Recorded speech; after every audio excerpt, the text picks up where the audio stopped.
I'm going to hand over recognitions to the superintendent, Dr. Velez. Dr. Velez?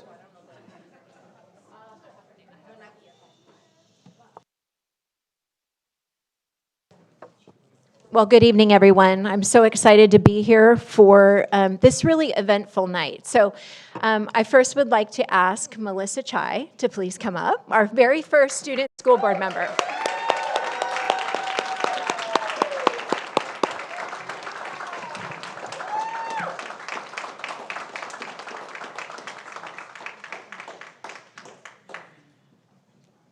So glad you're here. All right, we are here tonight to recognize, celebrate, and thank Melissa Chai for serving on our inaugural for being our first inaugural school board member.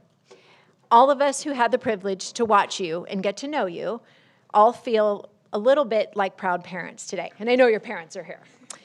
Like new parents, we didn't exactly know what we were doing when you first got started. But we wanted to give you a voice, support you, and help create the conditions to help you succeed. As it turns out, we had nothing to worry about. From the moment you began this journey, you elevated not only the role of the student board member, but the work of the entire board. Here is a woefully incomplete list of the qualities that you brought to us every single day in every communication we have had. Intelligence, passion, joy, flexibility, and above all, grace. As exemplary leaders do, you leave this organization better than you found it. For that, we are deeply grateful. And returning to the analogy of being new parents, we apologize for the moments when we didn't know better, and we'd admit we had many moments when we watched you with enormous pride as you consistently exceeded our expectations. Our next student board member and every student board member who follows will benefit from what TVUSD has learned from you over this USD and Temecula, cheering you on as you begin your next chapter at Harvard University. We have no doubt that you will leave a lasting impact there as well. And finally, as any good parent would, we'd like to remind you that at the last board meeting, you told us you would return to your hometown one day. So please do. We can't wait. Thank you, Melissa.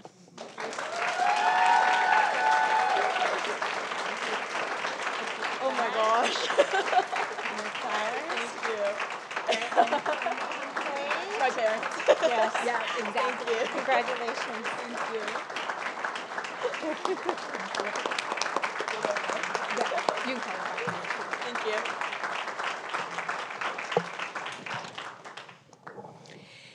Well, and let's continue on a little bit. Dr. Velez, sorry to interrupt. No.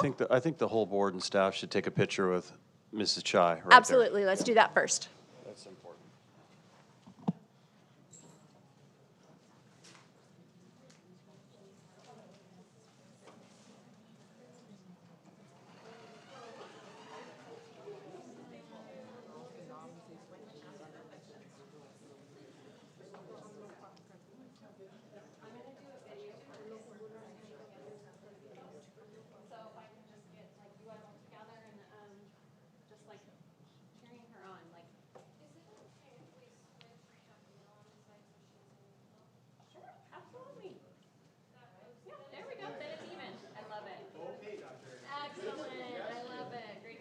Okay, so just cheer, clap. This is a video. If you want to just like cheer her on, it's going to go in the social media post.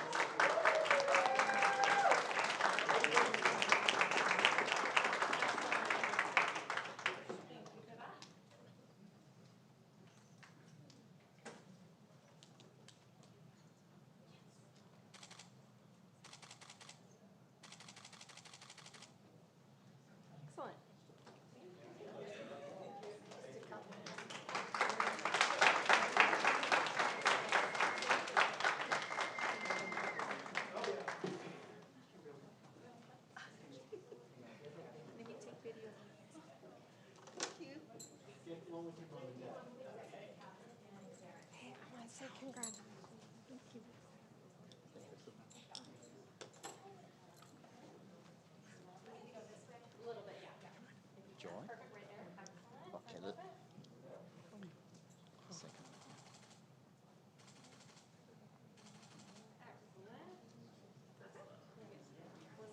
Roger, thank you.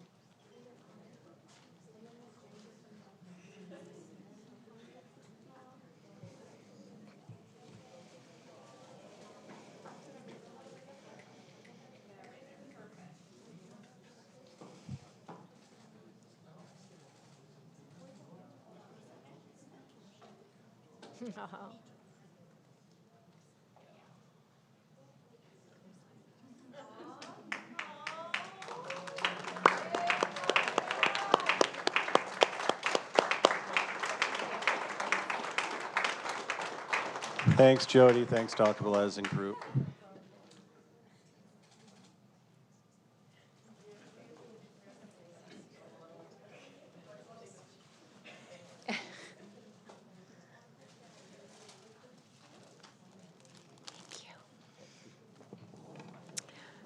Okay, and speaking of new student board members, we have exciting news to share with everyone. Earlier this month, we had 1,518 TVUSD high school students cast their votes for our next student board member. This enormous voter turnout demonstrates the value of this role and aligns with our continuous goal of elevating students. We are proud and excited to announce that one candidate received 61.7% of the student votes and will serve as the student board member for the 26-27 school year. Please help us to congratulate and welcome Nathan Berry from Chaparral High School.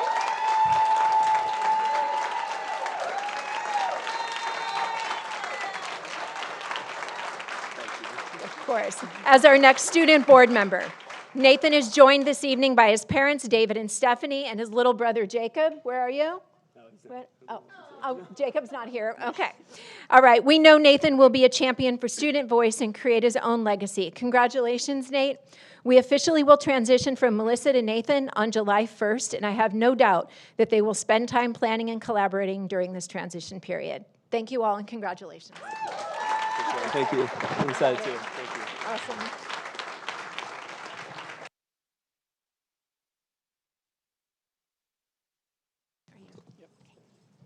All right. Thank you, Dr. Velez. Thank you, Melissa, and welcome, Nate. We are glad to have you to be part of the team. All right. Our next recognition is for a program that many of us are familiar with, especially of those of us who are principals, because it's one of our favorite PTA programs every year. I'm going to bring up our Council PTA President, Stephanie McCulley, and Council PTA Vice President, Veronica Rivera, to recognize our district reflections winners.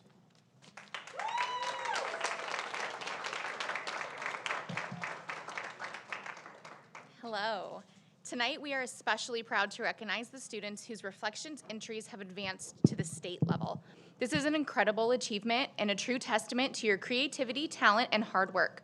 Through your art, music, photography, dance, and writing, you shared your voices in meaningful and inspiring ways.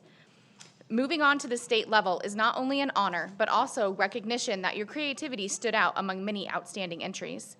On behalf of the Temecula Valley Council of PTAs, congratulations to each of you and your families. We are so proud of your accomplishments and excited to see your talents continue to shine. Keep creating, keep dreaming, and keep sharing your voice with the world. We would like to recognize the following students. From Great Oak High School, Chetan Singh for photography.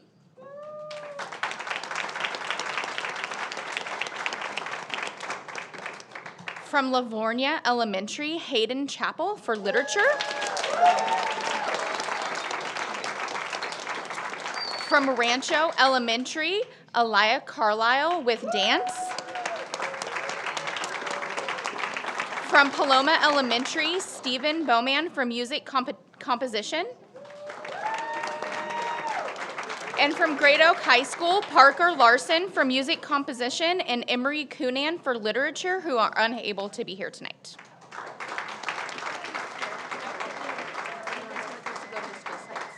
Yeah, we can deliver. You want to? Oh, yeah. Oh, you're here?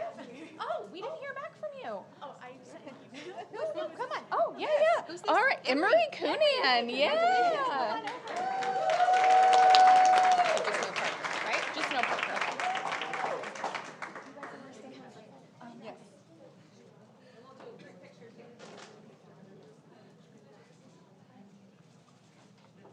All right, get everybody up there. Come on up.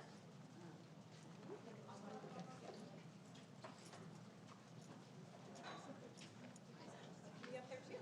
You guys want to be up there too? Yeah. There's another one. Come on up.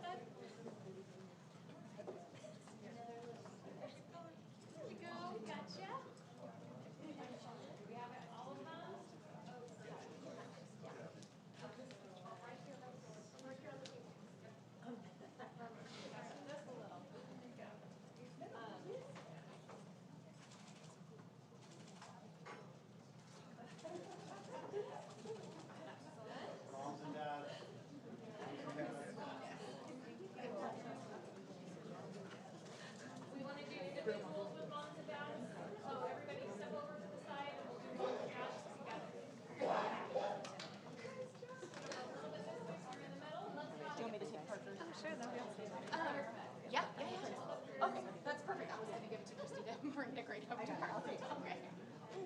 I was about to say, I bet we can give it to Dr. Lane.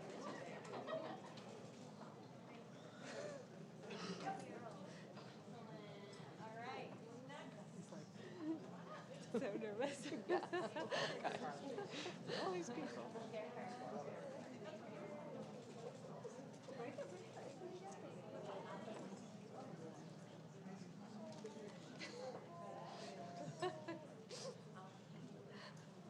Go ahead. We'll take a picture all together.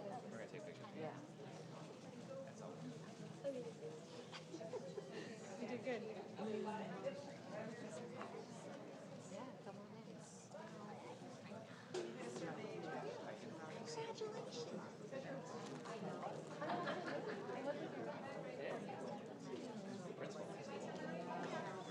That's pretty cool that you advanced. What do you think?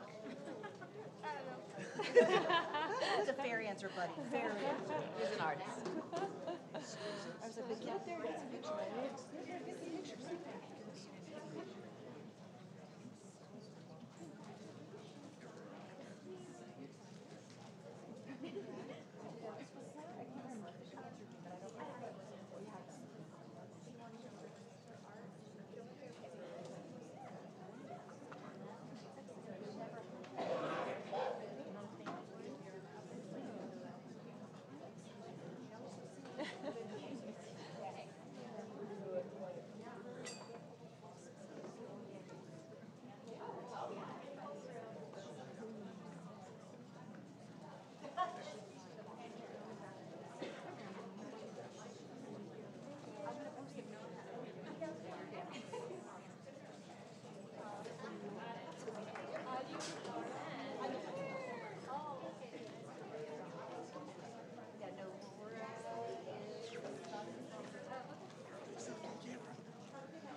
Okay, thank you, everyone. That concludes our recognitions.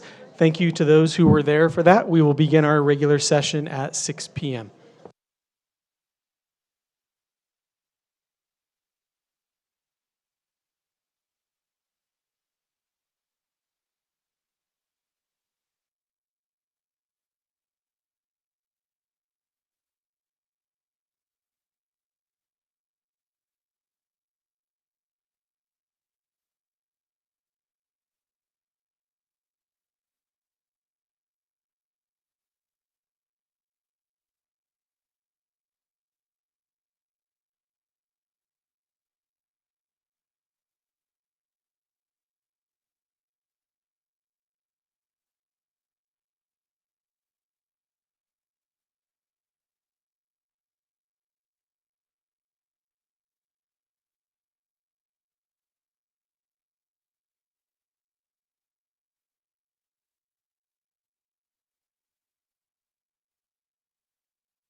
Do we have? Okay, I'm going to start us up in 1 minute. 1 minute. Thank you.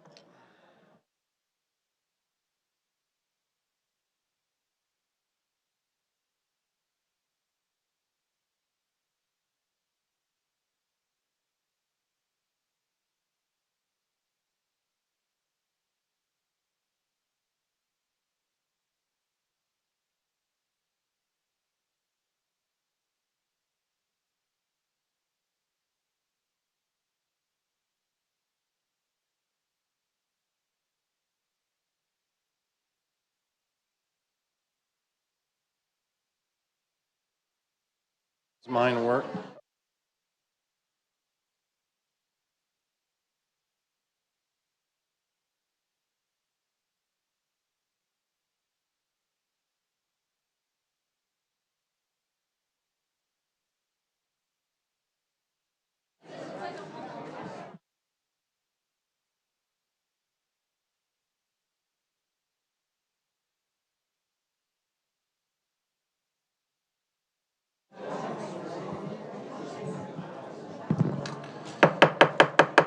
Okay, this is a call, a meeting to order after closed session. Good evening and welcome to the regular open session meeting at Temecula Valley Unified School District Board of Education on Tuesday, May 12, 2026 at 6:01 p.m. The board has been in closed session since 4 p.m. In attendance this evening are governing board, myself, Dr. Joseph Komrosky, Dr. Melinda Anderson, Mrs. Jennifer Wiersma, Mr. Steve Schwartz, Mr. Emil Barham, Ms. Melissa Chai, Student School Board Member, Secretary of the Board, Dr. Kimberly Velez, and the executive team. And now it's my honor to welcome from Chaparral High School, the NHROTC. You're looking sharp out there, can't wait. And they're gonna do a full color guard presentation with the Pledge of Allegiance. Welcome.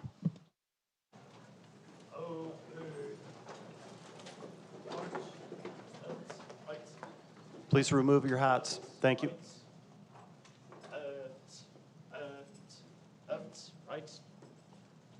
Left, right.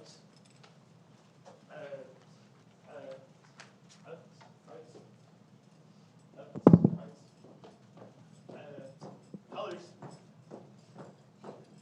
Holds. Good evening. I'm Cadet Commander Scalarin. Colors. And my name is Cadet Lieutenant Commander Gabby Kapili. And we'll be leading you through the Pledge of Allegiance. Please rise, remove your hats, and place your right hand over your heart. Ready, begin. I pledge allegiance to the flag of the United States of America and to the republic for which it stands, one nation, under God, indivisible, liberty and justice for all. Thank you. You may be seated.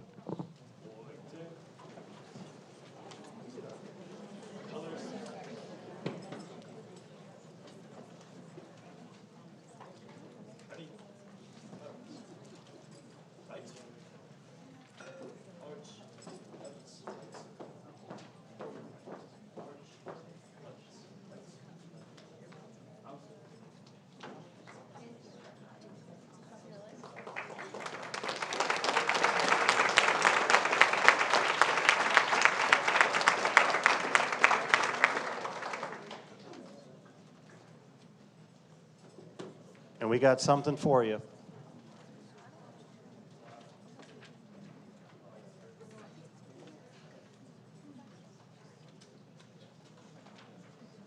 They mean business.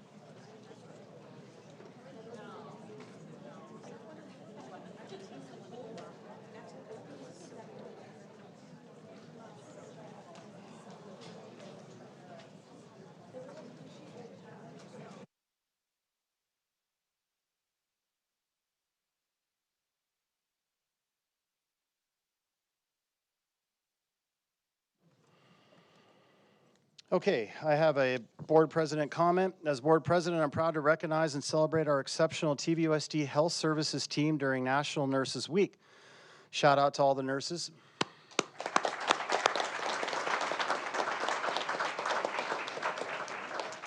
The dedication, professionalism, and compassion our school nurses and health staff demonstrate every day have tremendous impact on health, safety, and well-being of students across our district.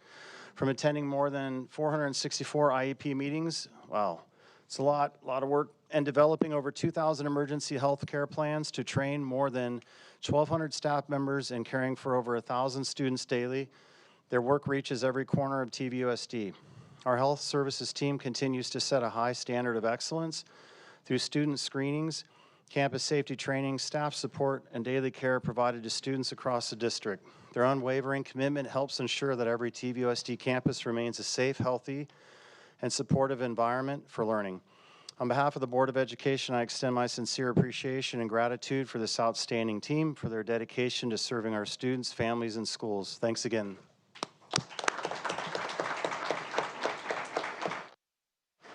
Before we do a readout of closed session, I do want to let the audience know that we have reversed in action items to information and vice versa, information to action items.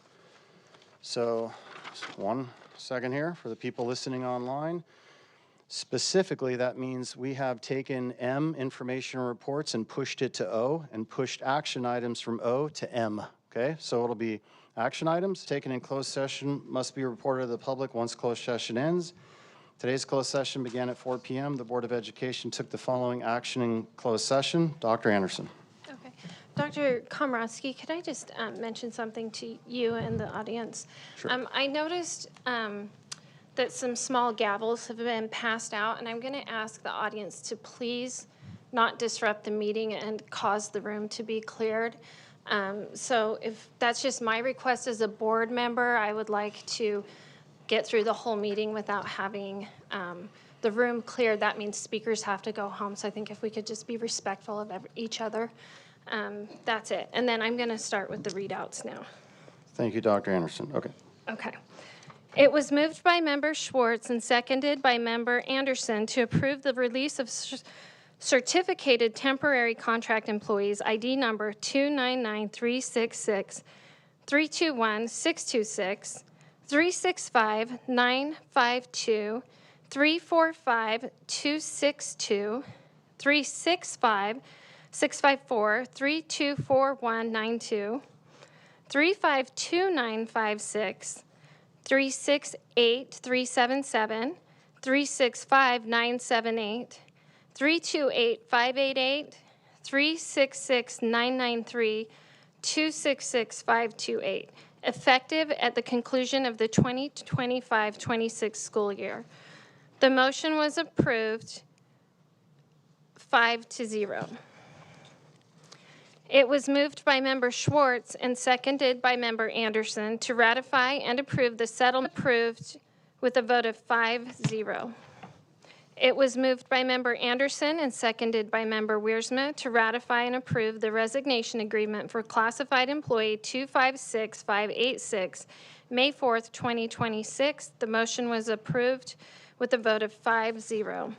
It was moved by Member Anderson and seconded by Member Komrosky to approve providing certificated administrative employees 191083 and 340212 with written notice that they shall be released from their administrative positions at the conclusion of the current school year, June 30th, 2026, and reassigned to teaching positions for the 2026-27 school year. The motion was approved with a vote of 5-0.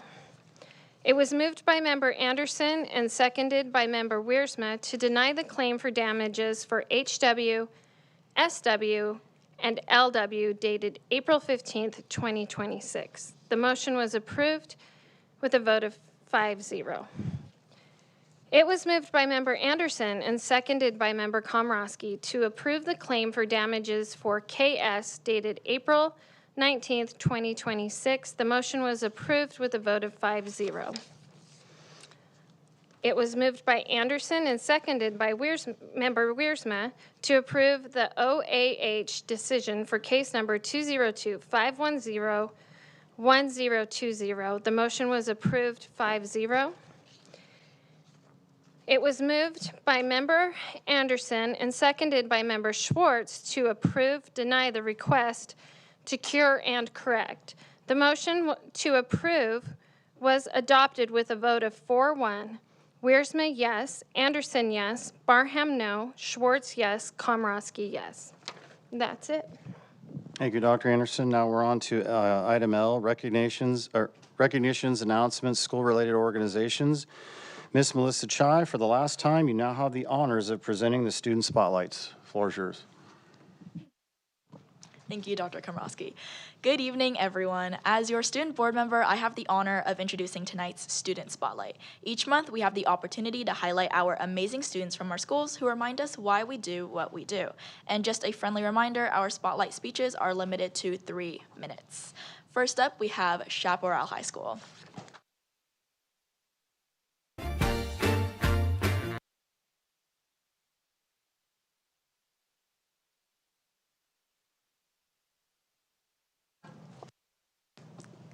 Should be on. Good evening, Superintendent Velez, board members, and cabinet members. My name is Genevieve Hua, Chaparral's ASB president. And I'm Kaden Twist, Chaparral ASB secretary and treasurer. Thank you for having us today. During Teacher Appreciation Week, our students from PLUS, ROTC, Athletics, ASB, and more came together to organize events to show our love to our amazing teachers and staff who make our school a positive place to pursue education. We also hosted our quarterly prestigious Puma Luncheon, where teachers get a chance to nominate students who go above and beyond, representing Puma pride in and outside of the classroom. We'd like to shout out Urban Cafe for donating food and to teachers for recognizing students around our campus who make us Puma proud. We also collaborated with our Unified Sports Club to host our annual Puma Spirit Games, where we invite special needs students from our feeder schools to come for a fun-filled day with our student athletes. This past week, we had our annual football showcase where college coaches were checking out our team, which ranked number 4 for Division II of the Southern Section, with multiple of our players receiving D1 offers from multiple different teams. We also got to announce our 2026 to 2027 Student Council, and we can't wait for you guys to meet some of them in the fall. Our peer leaders also celebrated their hard work over this past year with their annual banquet, enjoying food, having a water balloon fight, and handing out stoles.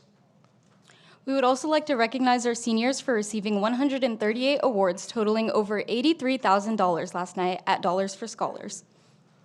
Our seniors are getting ready for graduation with some exciting events like prom, senior awards night, senior rally, senior sunset, and our annual grad bash trip to Universal Studios. To get everyone excited for our prom this weekend, we have our Prom Spirit Week happening right now. And today was Toes Out Tuesday. We would also like to recognize our very own student board member, Melissa Chai, for being an extraordinary member this past year on our board. Thank you.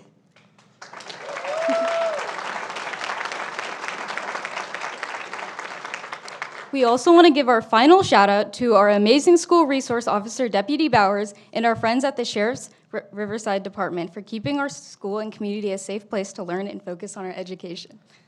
Please enjoy this short video highlighting some of our events from this past month. Thank you for your continuous support over this past year, and don't forget to have a Puma-tastic evening.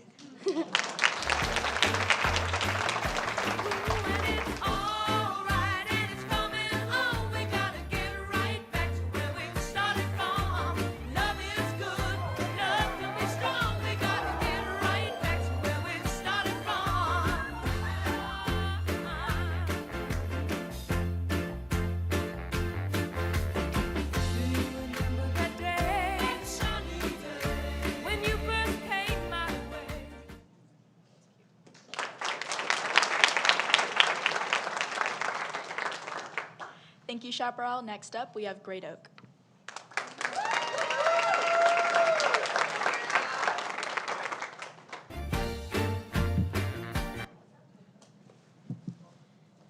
Hello, everyone. Thank you for having us back.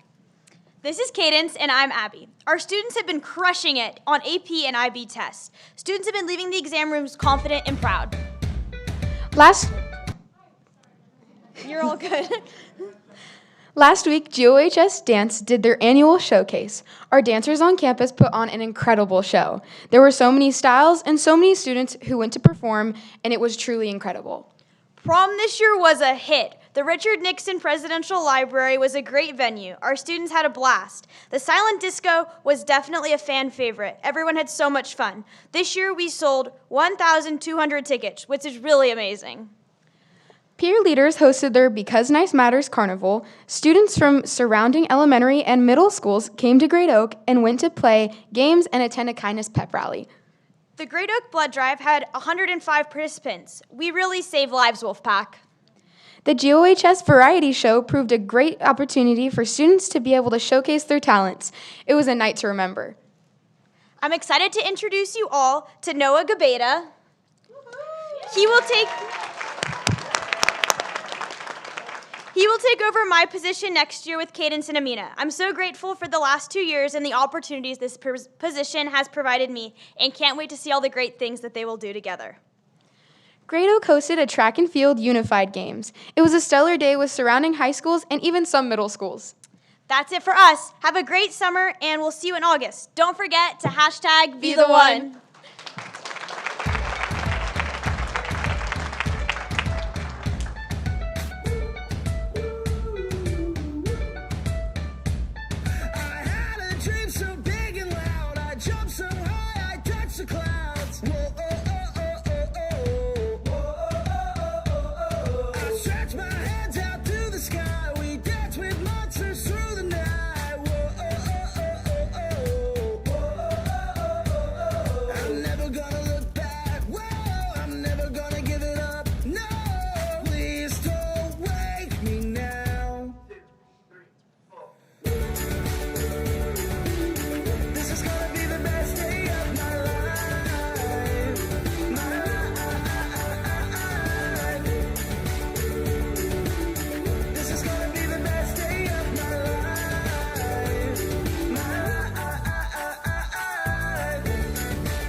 Thank you, Great Oak. Now let's welcome up TV.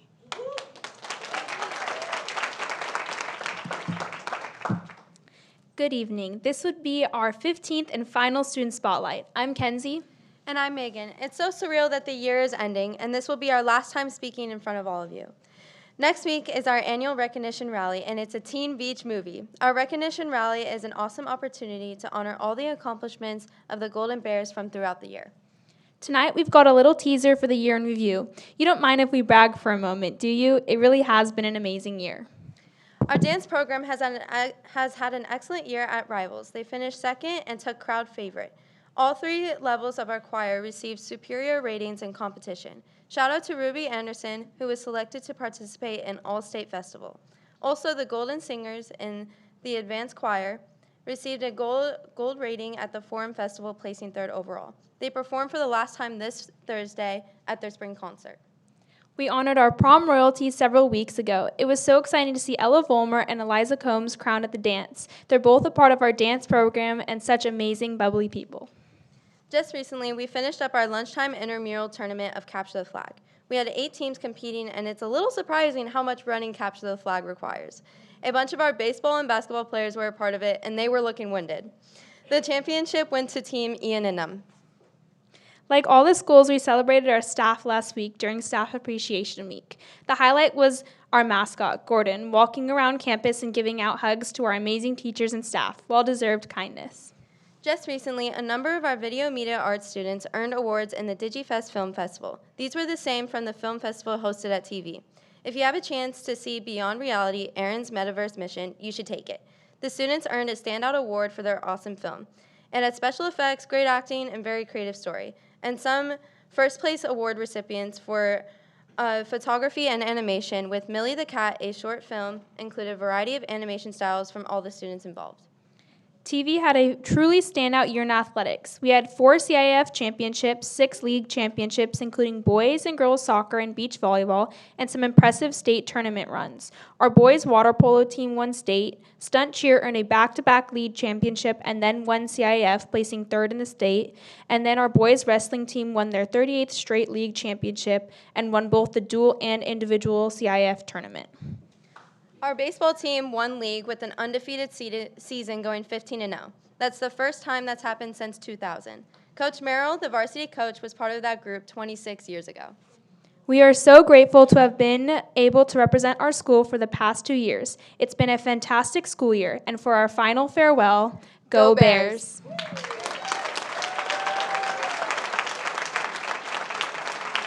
And Dr. Velez has an Board members important and message cabinet, for thank you. you Oh, do we have Rancho? Oh, we just have the video. Okay, good. I didn't see them. Okay.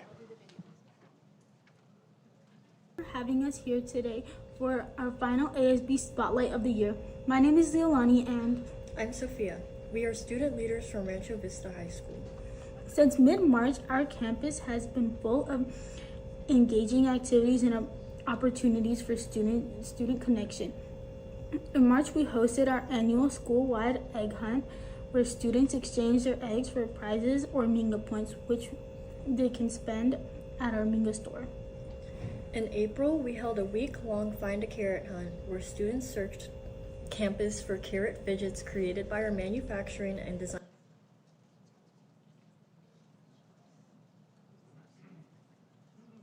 class. Clues were posted on Minga, and students could either keep their fidget or trade it in for Minga points.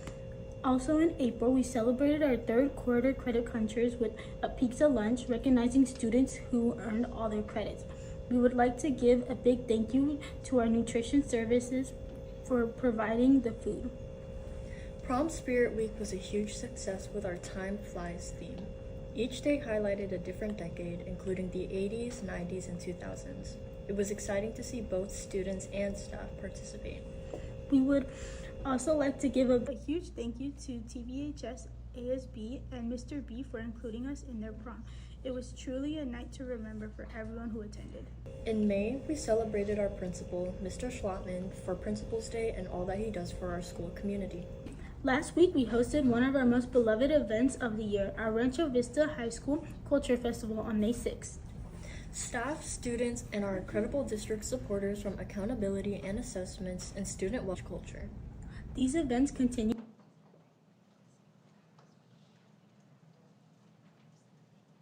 to build community, celebrate diversity, and create meaningful experience for our students.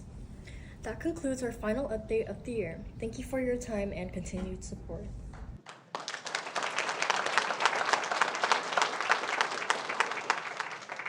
I just want to take a moment and thank our students. You guys have represented your school sites this year with such pride, authenticity, leadership, and so many different ways.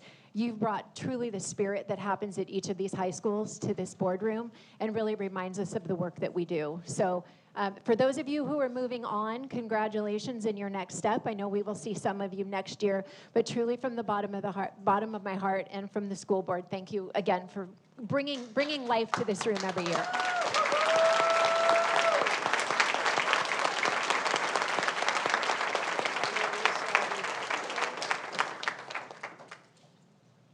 Thank you, Dr. Velez. Thank you, the students. Okay, now we introduced school-related organizations, TVA, Edgar Diaz.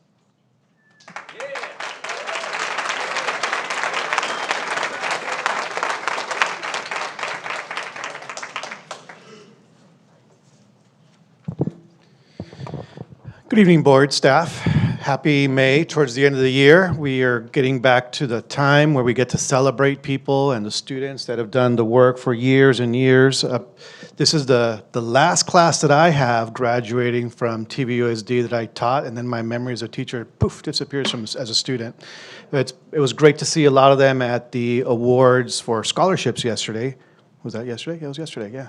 But that was a great event to be able to see that for people. TVA was able to contribute about 16 scholarships, plus 3 that are meant for education. It was great to be able to see the parents there and students.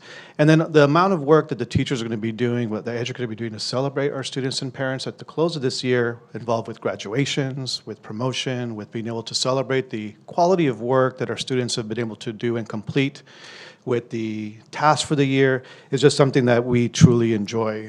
That's one big part of the year where we actually get to see what the growth that's happened. As a teacher, you really don't get to see a lot of that. I know many of the high school graduating seniors are going to be coming by and touring our sites. That's another great tradition that TVSD has continued to make sure that we, who have invested a lot in our students, actually get to see them before they go off into the world. And so that's been another great tradition that as educators we've been able to look at and enjoy. As far as TVA is concerned, we're busy organizing to elect site leaders for every single site to make sure that we're ready to go the year gets started. We're also out at every single site this May. So that's 27 sites in 3 weeks as we are looking to gather ideas about what would go in our successor agreement, because this current contract ends in June of 2027. So those ideas we brought to you and Sunshine in the fall. In the meantime, we've also on Friday settled on the conceptual agreement for compensation for this current year, 25-26, and it's something that we're hoping the teams can close out on Friday. We're also bargaining for 26-27, which is next year, moving forward. So those are all the different components that we still have opening with the with bargaining and with our association. I do want to say that during our site visits, there's been a lot of concern as far as how we're supporting our students towards the end of the year, or the beginning of the year, I should say. We've had the conversations with board members, those who are willing to meet, and with staff. How are we going to support students who are coming into the school year to make sure that they're as successful as they can be? And how we're going to be able to plan to make sure those are implemented well. Those are the biggest concerns we have for people as they are thinking about opening their classrooms and how they're going to be supporting the students to start the year. And those have been great discussions. Also, I want to compliment the special ed committee that's been jointed by us by contract. They had their second meeting and they identified priorities on what they're going to do to address safety moving on to this next year. Thank you.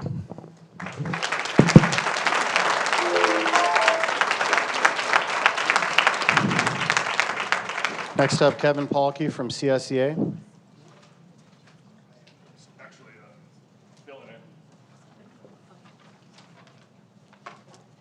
So, good evening, board, Dr. Les, community. As you know, I'm not Kevin. My name is Keith Brennan. I've been an employee of Temecula School District for 20 years, since 2006. I'm currently the vice president of CSEA 538.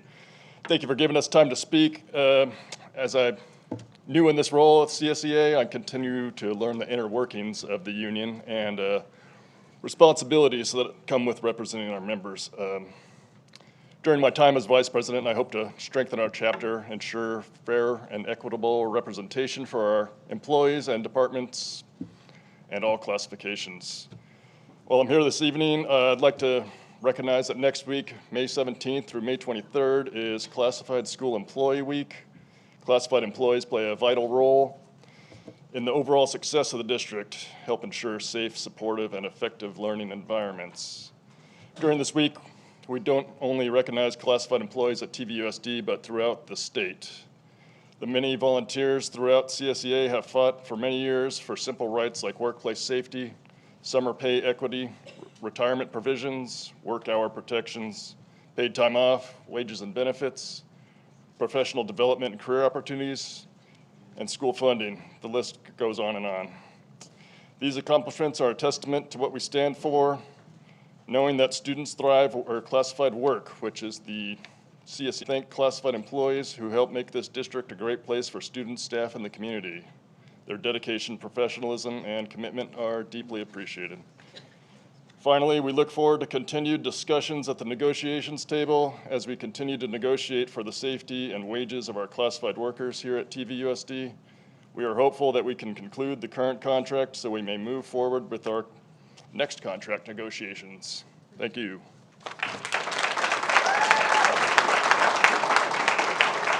Thank you, Keith. Next up, Stephanie McCulley from PTA.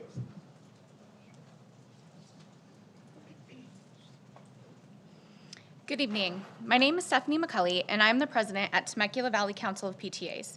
We are a governing board that oversees all of the PTAs located in TVUSD. We offer training, support, encouragement, and advocacy for PTAs in TVUSD. There are 23 PTAs across the school district, and it is my privilege every month to share their accomplishments with you. PTAs in Temecula Valley do monumental work. They plan assemblies, book fairs, Penny Wars events, trunk or treats, carnivals, and even Slime the Teacher Days. If a school is hosting a family event, chances are the PTA had a hand in it. I've talked to you many times about the impact that active and engaged PTAs have on a community. Parent involvement is paramount to student success. Tonight, I want to share with you some numbers and really focus on the return of investment, or ROI, and the value that PTA brings to this community. PTAs within TVUSD raise approximately $800,000 every single year for our schools. Every single penny of that money goes back to the kids, including $14,000 worth of scholarships just last night. If you were to calculate volunteer hours contributed, this number would well exceed $1 million worth of money and time for our children.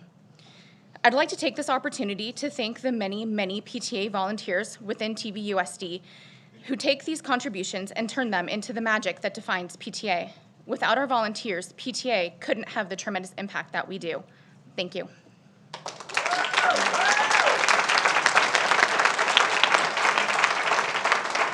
Thank you. Now we're on to action items O. Action items M, because we swapped them. Resolution number 2025-26/36, declaring Temecula Valley Unified School District's membership in the statewide educational wrap-up program, SUWUP. I call for a motion and a second to approve resolution number 2025-26/36, the district's membership in the statewide educational wrap-up program, SUWUP, or SUWUP, I'm not even. To use the cost-effective construction-specific insurance to protect the financial interests of the district and the board. Do I have a motion and a second? Moved. Moved by Dr. Anderson. I'll second it. Any discussion? Otherwise, I'll have Lene call roll. Lene, would you mind calling roll? Sure. Wiersma? Yes. Anderson? Yes. Barham? Yes. Schwartz? Yes. Komrosky? Yes. Student vote? Yes. Motion adopted 5-0. Thank you, Lene. Action item 2, resolution number 2025-26/37 of the Temecula Valley Unified School District declaring volunteers to be deemed as employees for purposes of workers' compensation pursuant to Labor Code Section 3364.5. I call for a motion and a second to adopt the resolution 2025-26/37 of the Temecula Valley Unified School District declaring volunteers to be deemed as employees for purposes of workers' compensation pursuant to Labor Code Section 3364.5. Do I have a motion and a second? Moved. Moved by Mr. Schwartz. Second. Second by Ms. Wiersma. Any discussion? Lene, would you mind calling roll? Sure. Wiersma?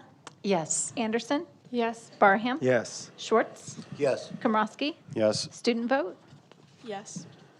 Thank you, Lene. Motion adopted 5-0. Action item 3, resolution number 2025-26/39, ratifying facilities master plan, declaring exemption under SB 937, and authorizing issuance of notice to county/cities with respect to same.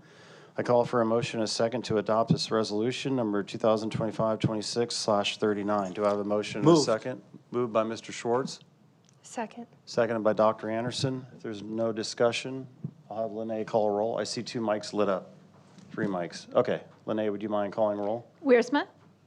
Yes. Anderson? Yes. 4, resolution number 2025-26/40 regarding elimination/discontinuation, reduction, and layoff of particular kinds of services certificated for the 2026-27 school year. I call for a motion and a second to adopt resolution number 2025-26/40, final resolution terminating services of certificated employees as a result of reduction or discontinuation of particular kinds of services for 2026-27 school year. Do I have a motion and a second? Moved. Moved by Dr. Anderson, Second. seconded by Mrs. Wiersma. Any discussion? Lene, would you mind calling roll? Wiersma? Yes. Anderson? Yes. Barham? Yes. Schwartz? Yes. Komrosky? Yes. Student vote? Yes. Thank you, Lene. Motion adopted 5-0. Item 5, Resolution number 2025/26, 41, regarding elimination, discontinuation, reduction, and layoff of certain classified employees for the 2026-27 school year. I call for a motion and a second to adopt resolution number 2025/26/41. Final resolution regarding elimination, discontinuation, reduction, and layoff of certain classified employees for the 2026-27 school year. Do I have a motion and a second? Moved. Moved by Dr. Anderson. I'll second it. Any discussion? Linnea, would you mind calling roll? Wiersma, Yes. Anderson. Yes. Barham, Yes. Schwartz, No. Komrosky, Yes. student vote. Yes. Motion adopted 4-1. Thank you, Linnea. 6, resolution number 2025-26/43 of the Board of Education of Temecula Valley Unified School District self-certifying increased federal micro-purchase threshold. I call for a motion and a second to adopt resolution number 2024-25/43, certifying a higher federal micro-purchase level of $50,000. Do I have a motion and a second? Moved. Moved by Dr. Anderson.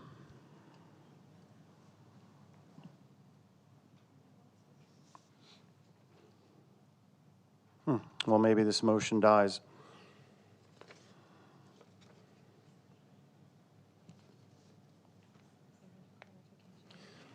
Yeah, is there any clarifying questions for the Does board? anybody have any questions about the item? So right now, when you purchase something with federal dollars, there's a higher level of requirements for when you spend federal dollars. And when there's something called a micro purchase, and so a micro purchase right now is defined as anything that's $10,000, and we're trying to increase that to $50,000 so we are able to, an organization our size, we spend $10,000 all the time. And so if we could increase that micro purchase threshold to $50,000, that will help our purchasing department in processing for things like child nutrition and Title I funds. It's just a separate criteria that defines micro purchases. Second. Thank you, Mrs. Lash. Seconded by Mr. Barham. Any other discussion? If not, I'll have Linnea call a roll. One clarifying Ms. Wortham. question. So any explanation with the jump from 10 to 50? That's what the law allows for. Got it. So it's up to $50,000 you can redefine a micro purchase. Yeah. Okay, thank you. Thank you for that clarification, Ms. Lash. Linnea, would you mind calling roll? Wiersma, Yes. Anderson. Yes. Barham. Yes. Schwartz. Yes. Komrosky. Yes. Student vote. Yes. Motion adopted 5-0. Thank you, Linnea. 7, revised administrative job description, program specialist. I call for a motion, a second, to approve the revised certification administrative job description, program specialist, and the 2026-27 certificated administrative salary schedule. Do I have a motion and a second? Moved. Moved by Mr. Schwartz, Second. seconded by Ms. Wiersma. Any discussion? Linnea, would you mind calling roll, please? Wiersma, Yes. Anderson. Yes. Barham. Yes. Schwartz. Yes. Komrosky. Yes. Student vote. Yes. Motion adopted 5-0. Thank you, Linnea. And we have 8 comments on action item 8, association spotlights. And what's the board think as far as timing? Just 8?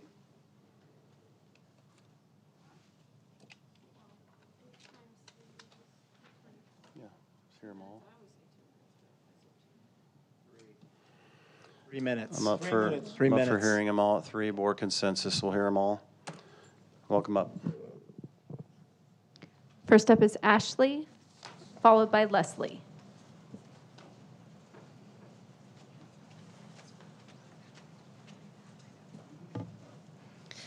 Good evening, board members and staff. I'm here tonight to ask you to reconsider removing the certificated, classified, and PTA spotlights from board meetings. I understand the desire to shorten meetings and respect everyone's time, but these 3 spotlights total only 9 minutes, and I believe those 9 minutes are incredibly valuable to our district community. As the PTA president of a TVUSD elementary school, I love that the work being done across our schools is showcased each month. These spotlights give visibility to the people who are pouring their time, energy, and heart into supporting students every single day. The certificated and classified spotlights recognize staff members who often work tirelessly behind the scenes. The PTA Spotlight highlights the partnership between families, volunteers, and schools, a partnership that directly benefits all students and strengthens our campuses. These moments are more than announcements. They build connection, pride, and community. They help families see the positive things happening throughout the district, and they remind volunteers and staff that their efforts are noticed and appreciated.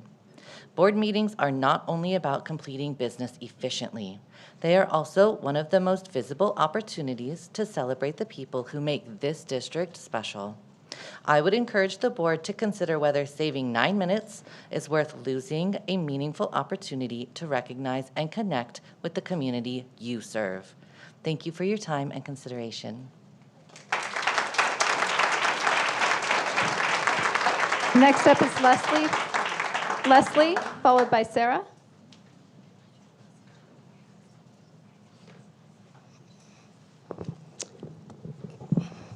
"40 years ago, I was elected president of the PTA at Rancho Elementary School and went on to serve as president at every level, including the 23rd District County PTA.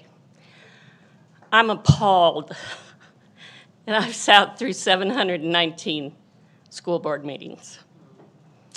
I'm appalled that you're using the excuse of your need to shorten your meetings by eliminating not only the PTA highlights, but the teachers and classified employees as well. 9 minutes. 3 of you spend a lot more time than that dragging these meetings out. And I feel qualified to judge that, have attending 719. You need to do better.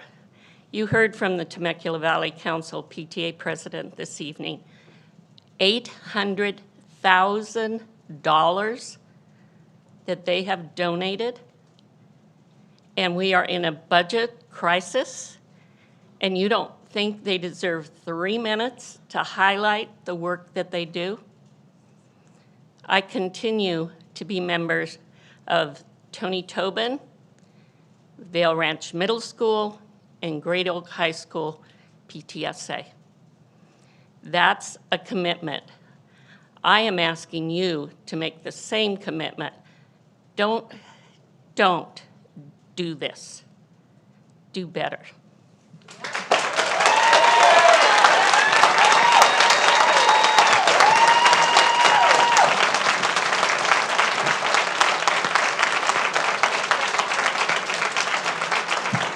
Sarah, followed by Cindy. Hi, good evening, board members. The previous speakers have already emphasized the importance of these spotlights and why the recognition matters. I want to talk about this from another perspective. Can you consider what effective governance looks like for this district and the community that it serves? Meetings should reflect the people who make our schools successful every day, and that is in those spotlights. Our teachers, staff, students, volunteers, and parents. That's what we're missing out on. Organization highlights and the recognitions help keep us connected to the community and keep the positive work going across TVUSD, which is, I think, why most of us are here.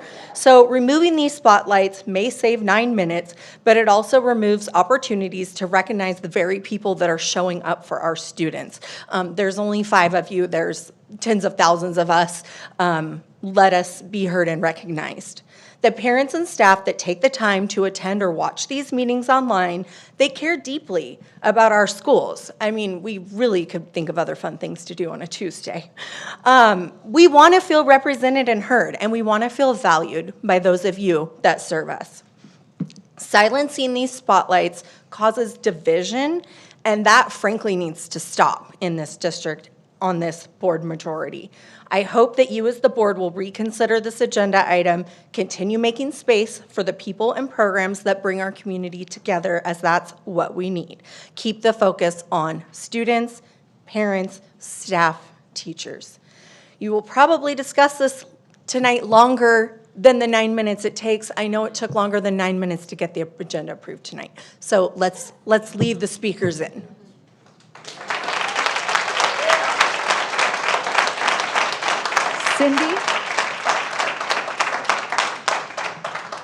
Cindy, followed by Carolyn.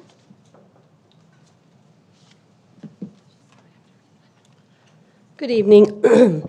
I'd like to highlight the absurdity of eliminating 9 minutes of staff and community spotlights in the name of efficiency. Let's take a quick trip down memory lane. This board has sat through lawyers billing by the hour, defending themselves for jobs, debating words and punctuation on policies that ended up unchanged. Dr. Komorowski reading classic books out loud to imply they're inappropriate, explaining what a Mello-Roo is repeatedly. Many of Jen's closing comments that stretched past 20 minutes.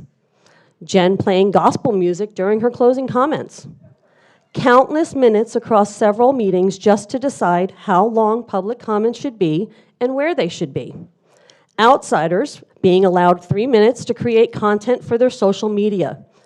Insane theatrical speeches, we're probably going to hear one tonight, from people across the country.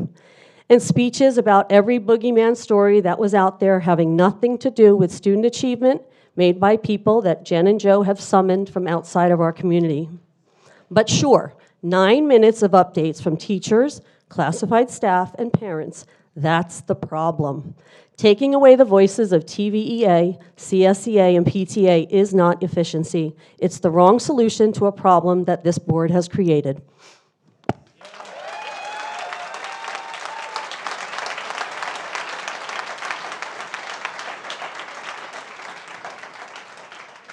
Carolyn, followed by Jenny.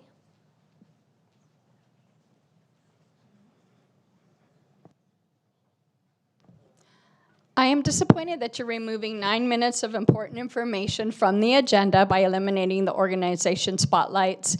I doubt you're doing this out of your expressed interest in improved time management. If that was the case, we would have seen a lot better time and agenda management in the past 3 years of meetings. These spotlights were extremely informative to me when I was a young community member and attended board meetings to learn about the schools my children might one day attend. When I had children, I valued hearing about PTA activities that I could become involved with as the parents of 3 TVUSD students. And finally, when my late husband and I both joined TVUSD as new employees, we very much valued the certificated and classified spotlights to learn more about what was happening across the sites in our districts. And all of this was before the internet, before live streaming, when we had to actually come and sit and listen to all the information here in this boardroom. And now it's even more valuable, as the previous speaker said, because the reach of this information is greater with the recorded meetings. You're taking away an avenue of communication for employees and parents of this district, most likely for political or punitive reasons. I see no other reason why you would let your students share their spotlights, but not your parents and not your employees.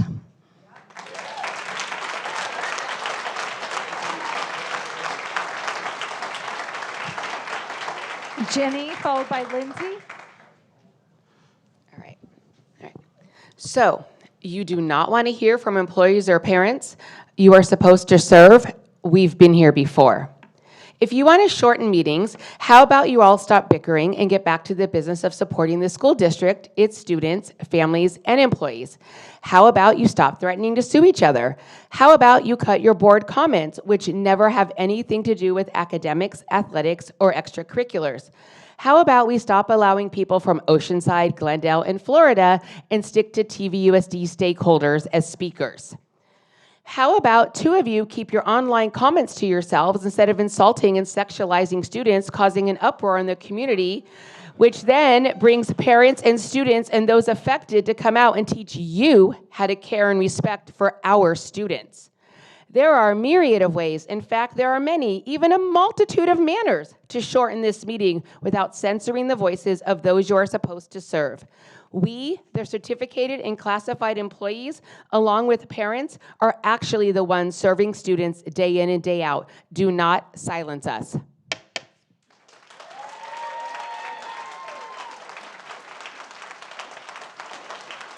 Lindsay?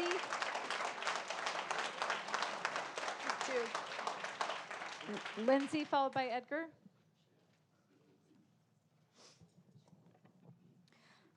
Good evening.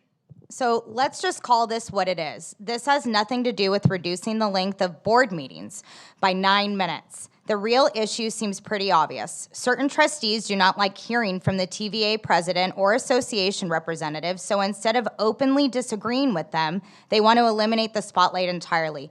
That is not leadership, that is avoidance.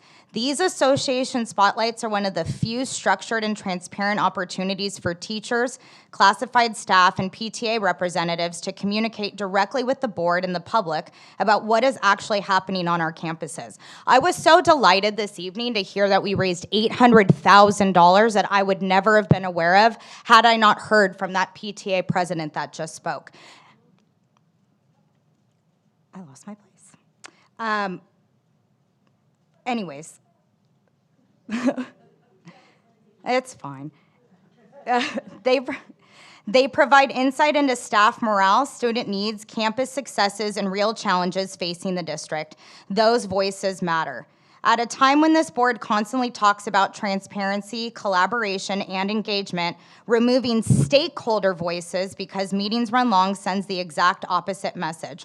And respectfully, if meetings are too long, maybe the conversation should be about agenda management, repetitive trustee commentary, or political grandstanding, not silencing employees and parent groups over 3-minute updates. 3 minutes from teachers, classified staff, and PTA representatives is not the problem. Pretending it is honestly insults the intelligence of the public. And I will use your words, Dr. Komrosky. I liked when you asked Melissa Choi to go ahead and you said, you know, let's go ahead and celebrate these spotlights. I give you the honor. I wish you would have said the same about these individuals that spoke tonight. It is an honor, and we should hear from them. Thank you.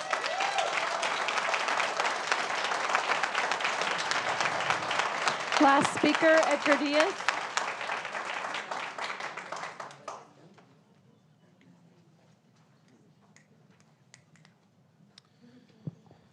Hey, here again. I think the last time the spotlight was removed was when TVA again had gone through a lot of organizing to work for compensation. Not a coincidence that it happens again, that we went from in October, November, that educators were asked to take pay cuts, increase class sizes, increase workload to now a 2% increase moving forward. Now that we're being asked, or you're considering removing the spotlight, and we're moving into elections in November, is it because you want to continue to keep that lid covered on anything that we need to raise awareness within the community of what we want and need to accomplish for our students, to have fully funded classrooms, to make sure our students are supported, to make sure there's safe environments on there? Issues with how do we repair our facilities that are falling apart, like pieces of a classroom wall that fell out with a big nail today that I was at, but yet I wasn't here at a Wednesday workshop when you're talking about a bond and thinking about not doing the repairs that we need to keep our staff and students safe. If that's the reason why you're shutting it down, just shut it down. I mean, we'll be speaking and most of the agenda items. I mean, you'll just give me more stuff to prepare. That's okay. But for the most part, I love coming up here and giving positive things. It's not my fault that this board continues to shoot itself in the foot and create negative press that we now have to talk about, because otherwise we don't get a chance to talk to 3 of you. The 2 of you that we do get to speak to and share ideas with and share what are the ways that we can improve together, I applaud you. For us to move forward, there needs to be clear conversations. And obviously you don't like to have them on our own or talking to our leaders. So you won't be hearing them here if you decide to not have them available. And if that's your direction, that is your direction. But then again, that is how you run the district.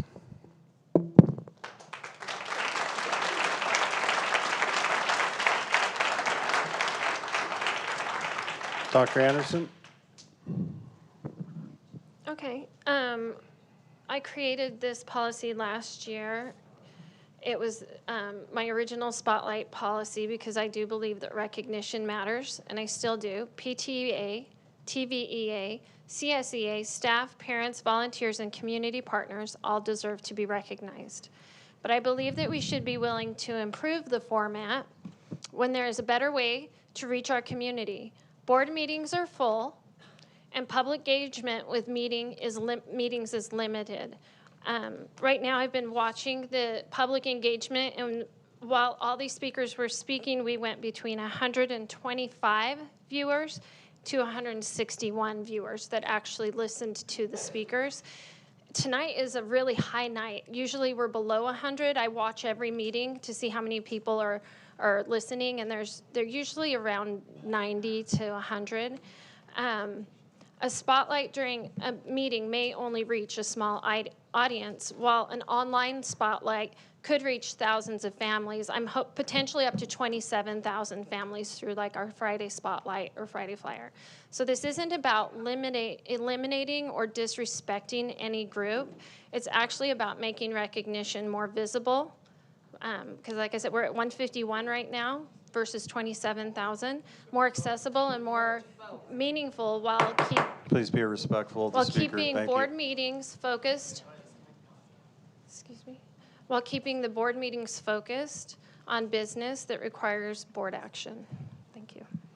Thank you, Dr. Anderson. I'll just say that TVUSD board meetings are for the purpose of the board to conduct business in the public. Thank you, PTA, for all that you do, but I'm going to hold firm that these are special interest groups. You have the ability to communicate in all 29 school sites, weekly, monthly, and you will. Thank you, PTA, but I'm going to hold firm on the way I'm going to vote. Mr. Schwartz? No, go ahead. I want to ask a question. So was that, excuse me. So was that Dr. Anderson's presentation that she Sure. just did? I don't know. Yeah, I Well, think you're so. the board And president. mine. And You mine. should know. And Okay. mine. All right, so that's yours. All right, so you went over 2 minutes, just to let you know.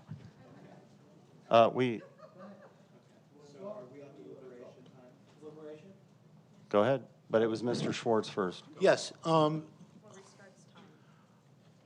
Anybody know what the word ludicrous means? Because you've just heard it, guys. You've just heard it. We just spent 24 minutes debating whether we should subtract. As Edgar, my friend and colleague, fellow teacher, represents 1,500 teachers, Edgar? Is that the number? 1,455. CSA represents, Ms. Lash, can I ask Ms. Lash a question? Ms. Lash, how many CSA employees? About 500? More. 500 CSA employees, 28 PTAs. And we're going to stifle those, but some lunatic from Florida can come here and talk for 3 minutes. Some other wacko from Chino can come and talk for 3 minutes. Some other loser from San Bernardino can come and talk for 3 minutes, but we're going to silence the people who represent the parents and the employees of this district. That's the definition of ludicrous.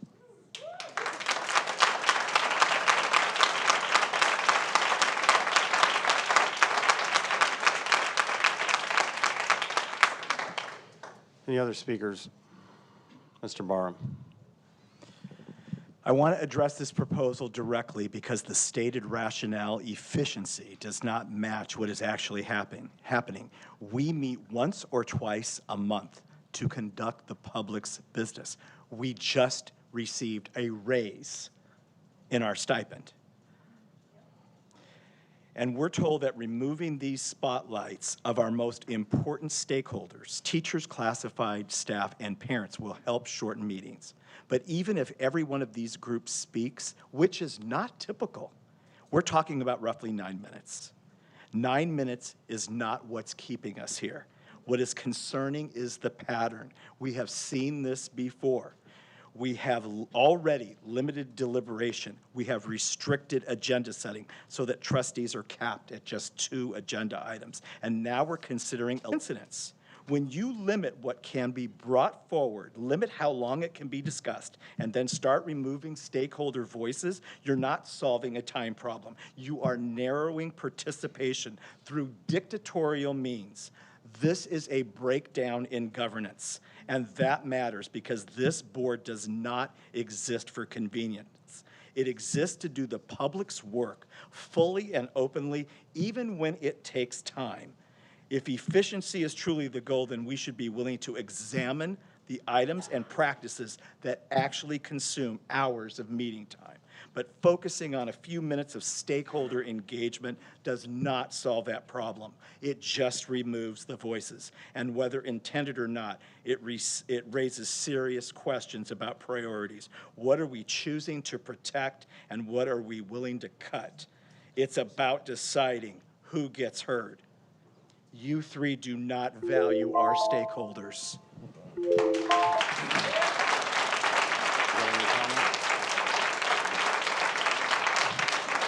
Ms. Wuersma.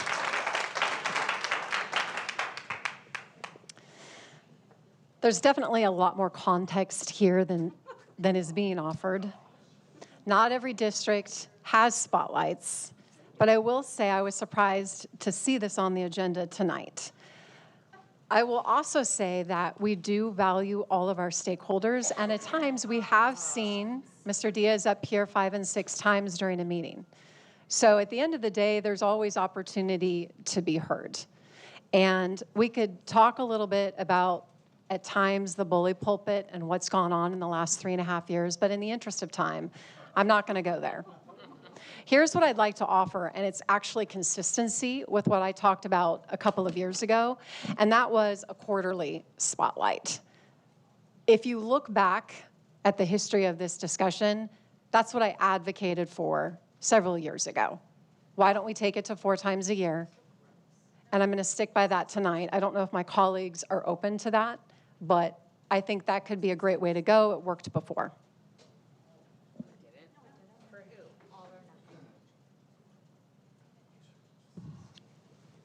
Melissa?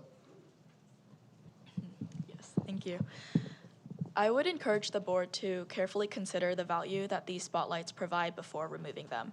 Hearing directly from certificated staff, classified staff, and parent-teacher associations is an important part of understanding the perspectives of the communities our decisions impact the most directly. These groups are key stakeholders in our district, and their voices contribute meaningful insight and connection between the board and the broader school community. I also think it's important to note that the board does make space for student representatives from our high schools to provide updates and perspectives during meetings.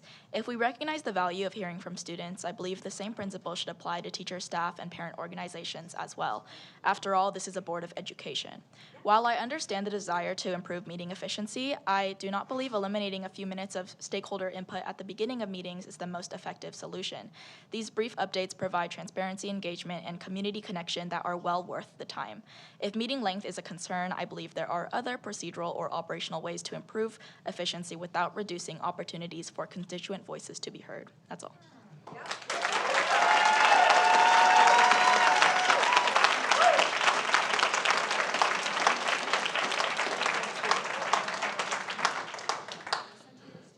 May I ask one more question of clarification?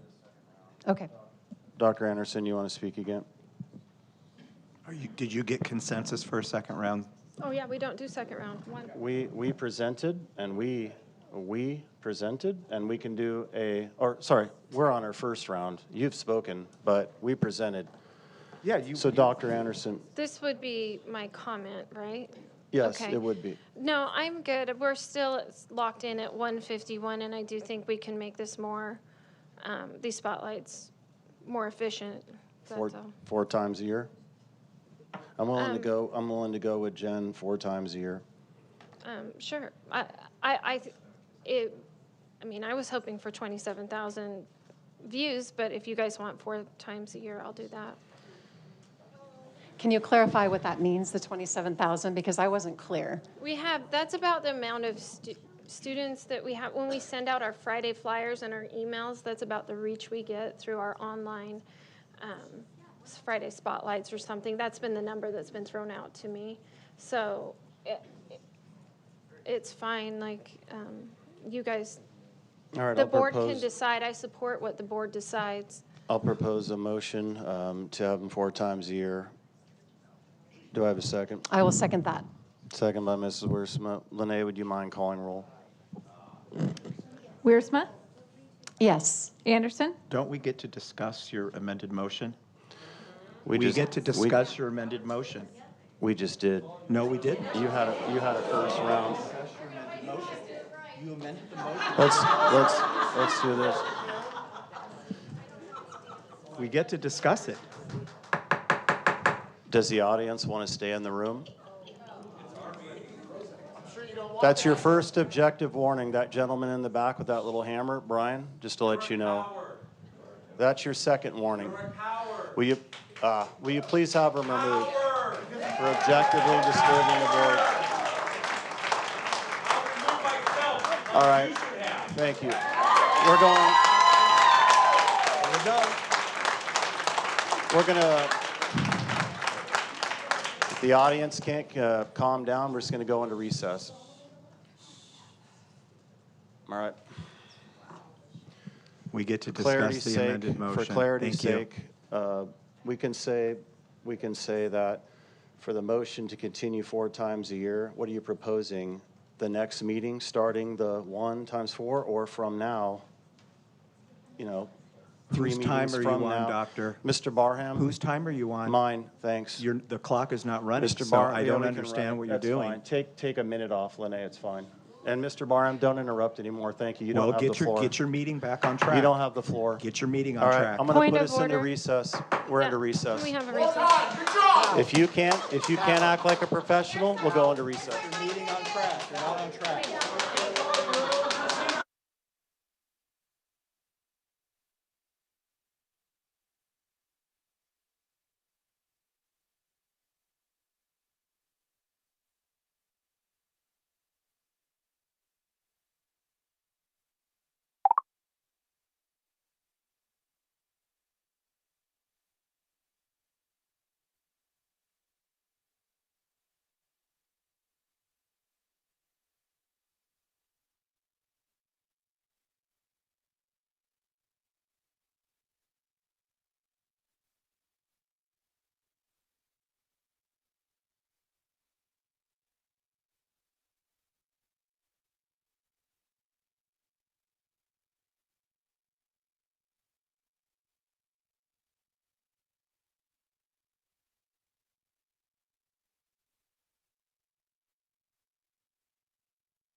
Okay, I'm going to call the meeting back to order in 1 minute. 1 minute.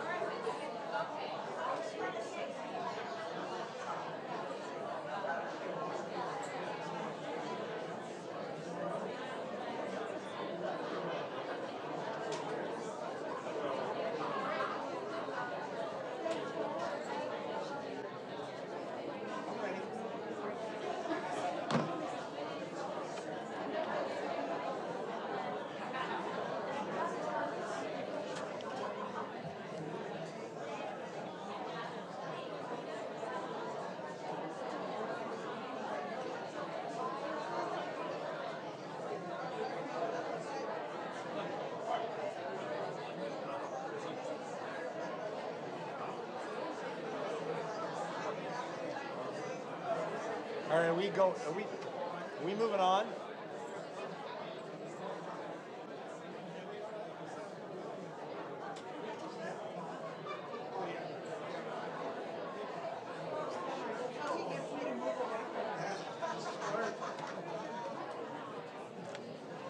I'll come back and put us in order.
Okay, I'm going to call the meeting back to order.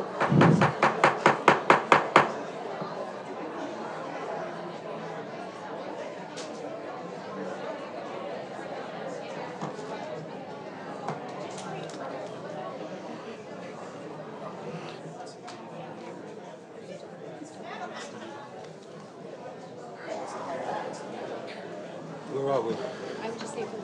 We still talking? So to clarify the motion, we can have the spotlights after the 1st of July, the next regular board meeting, and then we can do a cycle 4 times a year. So however that works out. Do we have a second? I will second that. All right. Discussion? You want to discuss? Go ahead. Mr. Schwartz first, 2 minutes. Go ahead. No, you go. I'll just go back to what I said before. These are the voices of our employees, 28,000 students represented by the PTA, 1,500 or so teachers, 500 or so classified staff. They are the heart of our district serving our students. You want to silence their voices? That's on you. I do not agree with that. Sorry. Mr. Barham. This is retaliatory. This is virtue signaling to the voters that they think they have. Hopefully they lose some. But I would have respected you more if you had just come out and said, I vehemently dislike Edgar Diaz. And because you didn't, and you put up this half-assed rationale, I don't respect you Watch at your all. language. Act like a professional. Thank you. If I have to clear the room, I'm going to do it for 5 minutes recess, and then the third time, the audience, the entire audience, is going to clear out. Go ahead, Mr. Barham.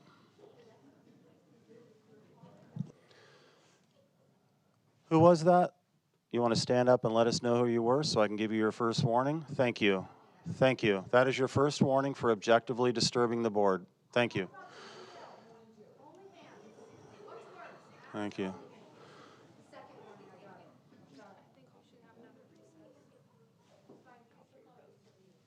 Linnea, would you please call roll? Wiersma. Yes. Anderson. Yes. Barham. No. Schwartz. No. Komrosky. Yes. Student vote. No. Motion adopted 3-2.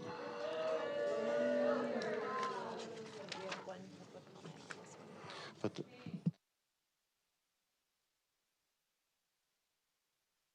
okay, we're on action item 9, amendment to Board Bylaw 9151. We have one public comment.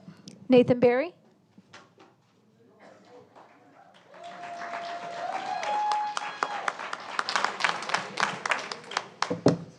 Good evening, everyone. I want to demonstrate my support for the amendments in this bylaw. I believe that the language in the amendment clearly outlines the ability of a student board member to agendize items, a power that I believe the student board member should have. Now, I do come from a place of a bit bias, but ultimately, I believe this power would further student education and achievement in our district. The amendment would allow the student board member to be truly representative of their constituents and correctly serve the students. California Ed Code clarifies that the student board member is a recognized member of the board that has genuine participatory rights. Ed Code allows student school board members to make motions that can be acted upon by the governing board, except on matters dealing with employer-employee relations. Therefore, I believe that the proposed amendment should be adopted to ensure the rights of the student board member in our district. Future student board members would be allowed to agendize items that they feel relate strongly to the student body. Without this power clearly outlined, it's uncertain and unclear in regards to the rights of the student board members. I strongly advise the board to pass these amendments, as the student board member should be able to be a true representative of the student body. Thank you for your time.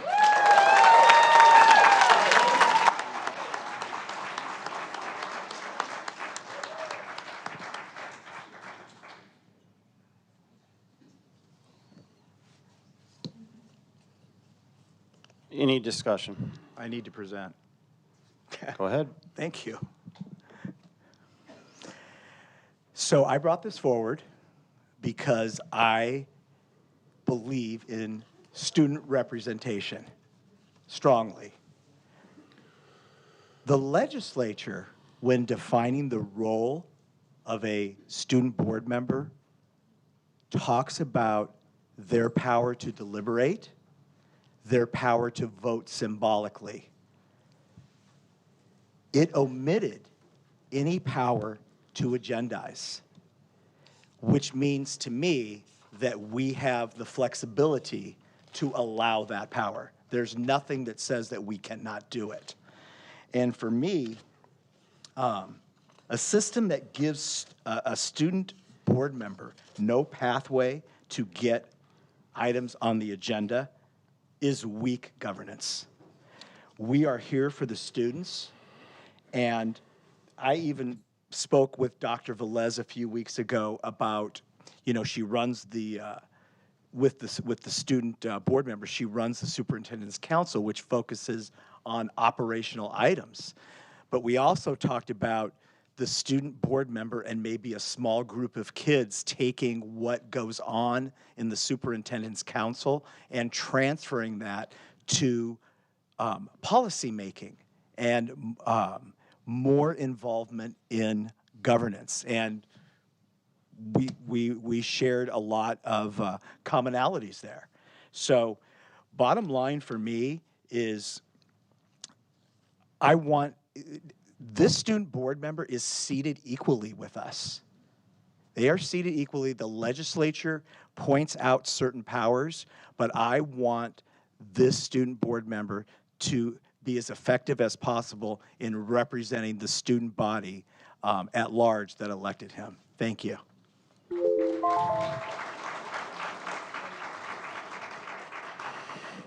Any discussion?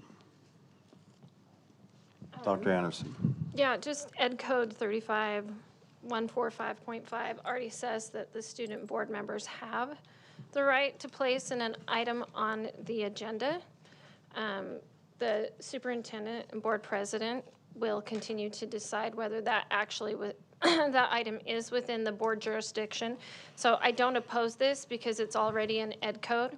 It's just additional language, but I do think that we maybe want to hold the student board member to the same standard of the rest of the board, and the only language we would add would be the 2 items.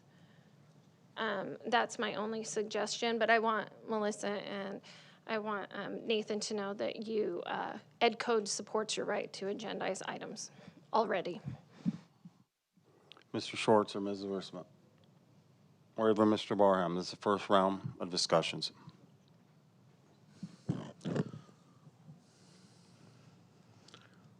I've heard people from our audience talk about our student board member as the most productive member of this board. They're probably right.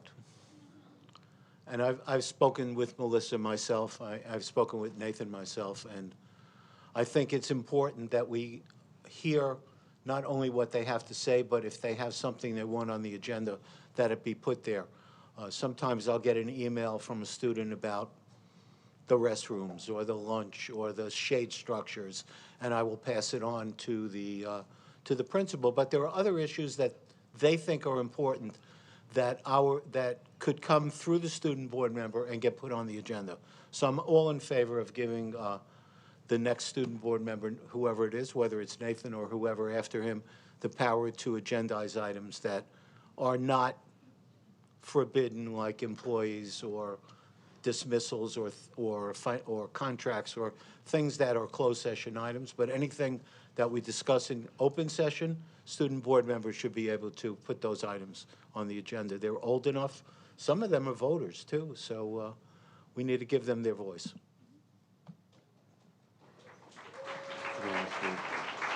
Ms. Wursma. So as we welcome our new student board member, I want to share some thoughts on how I think we can best support this role while maintaining the professional boundaries of this dais. First of all, congratulations, Nathan. I actually really appreciated the fact that you mentioned you might have a bias. So honesty is awesome. And I think we have to remember that there's a mentorship role here. And for it to be successful, the student needs a single neutral source of guidance. And in my view, that's the superintendent. When the superintendent handles the orientation and the vetting of agenda requests, it ensures the student is learning the actual mechanics of governance, law, budget, and policy rather than being pulled into the individual political leanings of any one trustee. I think that's important. So to keep the integrity of this office intact, I believe we should agree that no individual trustee should be mentoring or directing the student board member privately. Honestly, in the election process, I had some people ask me where the equity was. There were 3 student board member wannabes, and 1 received attention for having that extra mentorship. So I just think we have to be really mindful of that. And there should never be... Ma'am, that's your first subjective warning for disturbing the board. Ms. Wursma. The bottom line is there should never be an unfair burden on a student to potentially act as a proxy for any adult's agenda, rather than being the independent voice for the entire student body they were elected to represent. So I did talk to Dr. Velez about this, and moving forward, I think we need to commit to a staff-first approach. I think she has some great ideas. And by letting the superintendent be that primary point of contact for the student, we do ensure the process is fair, that the mentorship is professional, that meetings do remain focused on district business, and I want to hear about what the other students have to say, the academics, the achievements, and I hope that Nathan brings that to the dais, and I trust Dr. Velez to be at the helm of it all. I'll take my first round. I second what Dr. Anderson said, a maximum of 2 items per meeting. This student already had the power to agendize, so did Miss Melissa Chai. That's already afforded by the Ed Code. So that's it for my comments. Mr. Barham. Yeah, I don't see that afforded by the Ed Code, but I'll go along with you. I believe that if the student board member, and it sounds like we're going to get the votes, I hope, the student board member is going to bring issues to us that I don't even think that we're going to be able to conceive of, because he is going to be on the campuses. He is going to be talking to the students. So he is going to be closest to the students, which are who we are here for to represent. And I look forward to what this student board member is going to bring us. And I think it's going to be some great things that we have never even considered, because he's on the campus every day. So with that, I call the question if there's no more. Doctor? We have to make a motion. I'll make a motion to agendize this as is with the addition of maximum 2 items per meeting. Do I have a second? Mr. Schwartz seconded it.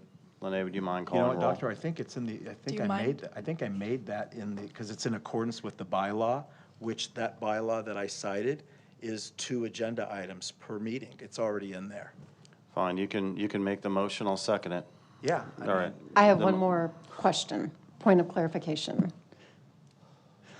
I don't know if Dr. Velez would like to speak to this, but I think the expectation needs to be that each meeting looks different. I don't think we always have 2 items. I think it's an honor to figure out what needs to be addressed and bring it forward. So I don't know if you would want to contribute just a couple of things to that, but a student board member is honored. It is different from being in our seat, and I think that needs to be recognized. But I'd love to know from you how you think you're going to delineate the 2. I think one of the most important pieces of the student board member is trying to provide avenues for them to hear student voice across all of our schools. And as Mr. Barham, and I think Ms. Wiersma, you and I have had the conversation as well, I'm working right now with Mrs. Deas to create some systems and structures that will take place next year so that our incoming student board member has an opportunity to listen to student voices, and then his work along with myself, as with Mrs. Deas, is about bringing the right items at the right time in order to, and which things we can tackle as a district and which things we might need a little more time to figure out. So that's the mentorship and guidance that we'll work on providing. But I do think that there needs to be a system and a structure to be able to help Nate be able to navigate that as he joins this board. Thank you, Dr. Velez. Melissa? Yeah. Mr. Nathan Berry pretty much said everything I wanted to say, but also I'm aware that student trustees already have this ability to add agenda items, as Dr. Anderson mentioned, but it is important to have it explicitly stated to ensure that our policies align with Ed Code. I think that this is a great clarification. I thank Mr. Barham for the suggestion in additional language. Student trustees should have the same opportunities to engage with the agenda as the other trustees, and it's good to ensure that all future student board members know exactly what they can do in their role. Of course, this is a new position, so having it written out is incredibly helpful. I kind of had to come into this role with no guidelines, so it's good to have it all written out so the person in this position knows exactly what they're allowed to do. Thank you, Melissa. Lene, would you mind calling roll? Can I just make one more point of clarity? we all- Excuse me. Melissa, would you mind calling roll? Or sorry, Lene, would you mind calling roll? Who motioned? It was motioned It by? was Mr. Barham and then seconded by me. Okay. Wiersma? Yes.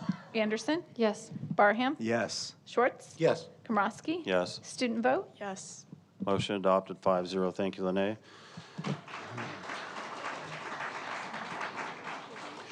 We have 16 public comments. Give me a second here.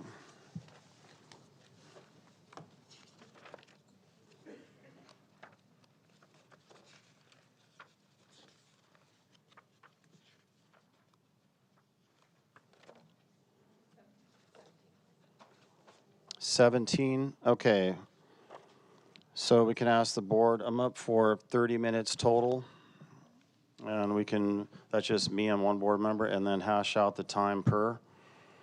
No. And it said it was 3 17. minutes. 3 minutes. 3 minutes. Okay, there's 2 board members, say 3 minutes. Are you wanting to go past the 30 minutes? Absolutely. Let them speak. That Let would them be- speak. I heard- Let them speak. Hey, Mr. Point of Schwartz, order. Let them Point of speak. order. I'm going to call us into Let them recess if you speak. don't Point calm of, down. point of order. I know, Let why are them you speak. yelling? Point of order. Because you want to shut them down. Dude, That's why I'm yelling. Point of order. We're trying to deliberate up here. No, you're not. You're trying to shut them down. We're going to go recess. You got an Good, anger you can problem. Till Recess. the cows come home. Recess. I don't This- care. yeah, this I'm not is- stopping. I'm Let not- them speak. I'm not dealing with your professionalism, and neither is the board. And keep in mind, we have minors. 5-minute recess. Bully. Yeah, whatever.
All right, I'm going to call us to order. Thank you, and I'm going to hand the mic over to Dr. Velez. Okay, sorry, we're getting the camera ready. Thanks, Lene. This is our second recess we've had tonight. And I think at this time, I just want to respectfully remind everyone in the room that the work before us tonight's about kids. That's why we're all here. This is about our students and ensuring we continue to serve them well. We serve them with professionalism. We serve them with dignity. I understand and I can tell there's a lot of strong feelings and a lot of differing perspectives from every single person in this room right now. But I ask that we all move forward with professionalism, with civility, and respect for one another so that we can continue the work of this district in a productive manner.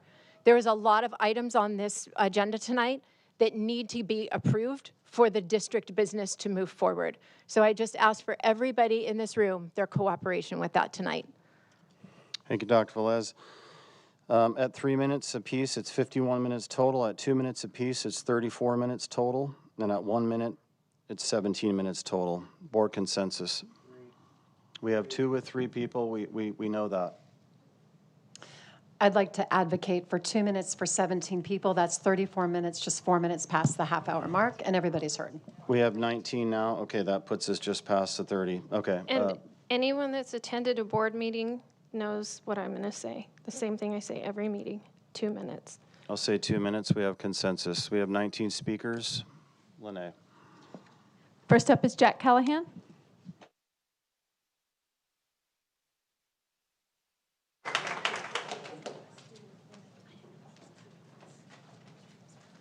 All right. So this is off to a rough start, huh? All right. So I'm sorry I wasn't at the last board meeting. For those of you who don't know me, my name is Jack Callahan, and I am a junior at Chaparral. I'm sure you guys are probably scared by now that I'm going to dig into you guys, rip into y'all. Today, I'm actually not going to speak on that for the most part. I'd actually like to thank our district staff instead. It's coming towards the end of the year right now, and I feel like it's the appropriate time where we actually address the work that they've put into this district. I've personally gotten to work with Dr. Velez, Dr. McTasney, Mrs. Deus, Mrs. Lash, and he's not on dais, but Mr. Caponegro as well. They all do a phenomenal job at running this district, and if we're being honest, they cover for y'all quite a lot, whether it be you're arguing, calling students male strippers, or Brown Act violations. There's a lot that happens on this board that the district office has to cover for, and I think that this board can attest to that. So with that being said, I would like the board and the audience as well to join me in thanking the district office and the district staff for all that they do. Thank you for your time, and thank you to the district staff.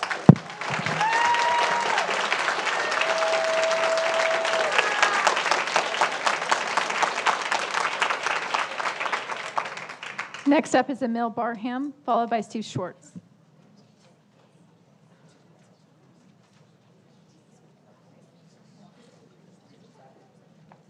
I'm sorry that I have to come up here and speak as a citizen because the board majority continually censors things that I put on the agenda. I wanted to have a discussion with regard to what legislative immunity is with regard to a board member and what qualified immunity is with regard to a board member, because I've had a lot of questions recently with regard to things that have happened in the last couple of months, and with regard to some of the things that have happened with the water polo boys. So what is legislative immunity? It's a doctrine that protects elected officials from being sued or held liable for actions in their legislative capacity. So I've had questions like, if a board member is lying up on the dais and in their deliberations and in their voting, is that protected speech on the dais? And the answer is yes. If a board member is slandering somebody in the deliberative process, in the legislative process, is that speech protected? And the answer is yes. However, and it's very hard to defeat legislative immunity if somebody sues a school board member, because legislative immunity is absolute. But then there is qualified immunity. Qualified immunity is a legal doctrine that shields government officials from personal liability for damages under civil rights laws, unless they violate a person's clearly established constitutional or statutory rights. So if in the process of their official capacity, Your time's up. Thank you. Mr. Schwartz.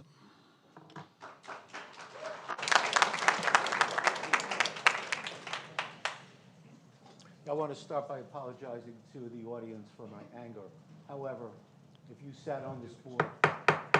You're not supposed to address the audience. Please start the time. Thank you. I was apologizing to the audience for my anger, but if they sat on this board and had to endure what I've endured for the past 2 years, they would be angry too. So I'm talking about the item I put on the agenda, which of course was removed from the agenda. Whenever Emil or I put an item on the agenda, it's removed. This is about the governance breakdown in our board. As you'll notice, a lot of times, Emil will try to speak, I'll try to speak, the board president will silence us. But if Dr. Anderson wants to speak, or Mrs. Wiersma wants to speak, they're recognized. If we're speaking and they interrupt us, he doesn't stop them. So this is about not being equitable. And what I mean by equitable, we are all elected to represent an area of this district. I'm the trustee for Area 5. And if I cannot represent the people and the students of my district equally because things that I put on the agenda are taken off, or my speech is limited, it limits the ability of the people in my district to be treated fairly. So, for example, this board has passed policies to limit speech. We can only put 2 items on the agenda. We can only speak for 2 minutes. Sometimes you can amend a motion, and then sometimes you can't. Depends on what Dr. Komorowski feels like ruling. They've given him the ability to eliminate Robert's rules at his own discretion when he feels like it. This is not equality. It is not allowing all of us to represent the people of our area. And I appeal to my constituents to speak up for equality. Thank you. Charles, is it Hosel? Hosel? Sorry if I pronounced that wrong. Followed by Drew Davis. Good evening, board members, superintendent, staff, and community members. My name is Charles Hosel, and I'm the father of Theodore and Marta. I understand there's a lot of passionate issues before the board tonight. However, I'm here simply as a father, focused on our child's education and future. For the past 4 years, my family has been involved in an ongoing family law matter regarding custody and educational decisions for our children. Currently, our son participates in a homeschool-based program through Cabrillo Point Academy. During that time, I have consistently advocated for him to receive a traditional school setting because I believe he would benefit from the structure, peer interaction, consistency, and support that a classroom environment can provide. I want to be respectful because his mother and I both love him very much, and this is not about attacking anyone or creating conflict. My concern is simply that he is now eligible for first grade next year, and these are extremely important developmental years. Earlier this year, the family court indicated that additional educational determinations may ultimately require a 730 evaluation. Unfortunately, these evaluations are extremely expensive and can take many months before recommendations are finalized. My concern is simple, that important developmental and educational years continue passing while adults navigate the legal system and process. As his father, I am respectfully asking whether the district may be willing to help provide an impartial educational assessment or guidance regarding where he currently stands academically and developmentally. He is a wonderful child, and as his father, I'm simply wanting to make sure decisions regarding his future are based on objective educational input and what is truly in his best interest. Thank you for your time. Drew Davis, followed by Sharon Sardina. Mr. Marta, I will have Mr. Marta. It's Marta. I will have Dr. McTasney, who oversees special education, reach out to you. Thank you very much, Superintendent. My prayers are with all of you. As someone that's ran twice for public office, all of you, thank you for your time. Thank you. Good evening, Board. Thank you for letting me come forward to share this evening. I just want to speak about safety. That's all I want to do. I want to talk about safety for our students. And sometimes students make mistakes. Sometimes they put out pictures that they wish that they didn't put out. Sometimes we need to have adults work with those teenagers to know, hey, you made a mistake. But what the job of an adult is not to do is to shame them for that and to magnify that. And that is a reality that exists in this moment. I want you to know there's no reason that I should know about the pictures. There's no reason, but I do. There's other people now throughout the country because of the news that know about this situation because it was taken away from the kids, it was used as a weaponized imagery, and the individuals that will now have to pay for that are the kids. Sure, they may have had to pay for it anyway. They made a mistake. They really did. But within that becomes a reality to not magnify it. Don't do something that makes them look worse. Teach, care, watch out for them.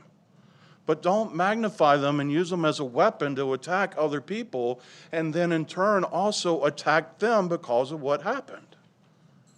The reality of this evening, and Superintendent, thank you.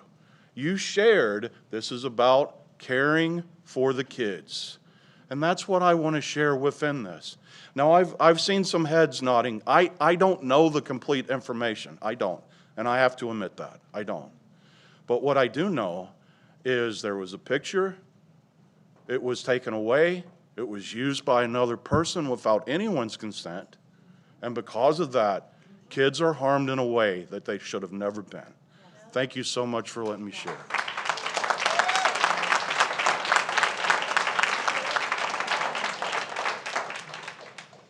Sharon, followed by Karen. That rhymed. Okay, I promised I wouldn't cry. Good evening, board members and Dr. Velez.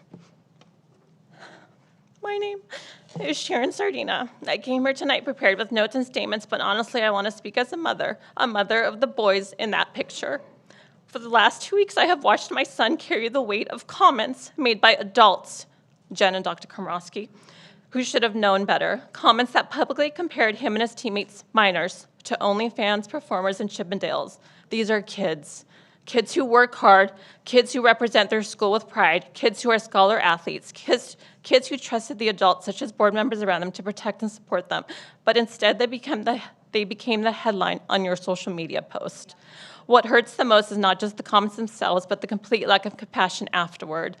No meaningful apology, 2 weeks, no apology yet. No acknowledgement of the damage caused, just silence while our families were left to pick up the pieces. It's been 2 weeks and we haven't heard an apology.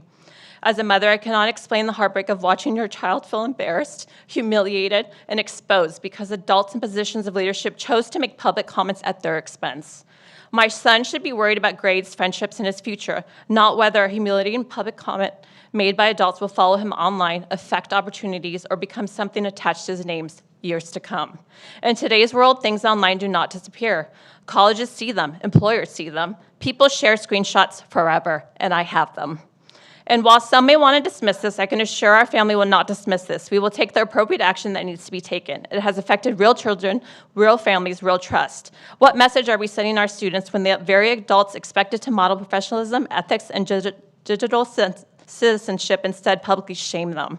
My son deserved protection, his teammates deserved respect, and our families deserved better from the people entrusted to lead in this community. This is not political for me. This is personal, because when you hurt my child, you hurt my family. You are a mother, Jen. You are a father, Dr. K. What would you do if this happened to your child? Jen, I think you just recently said you were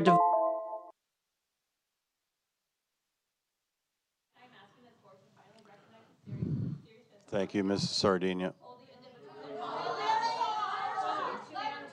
The mic's off, Mrs. Sardinia. The time's expired. Thank you. I know. Point of order. Thank you.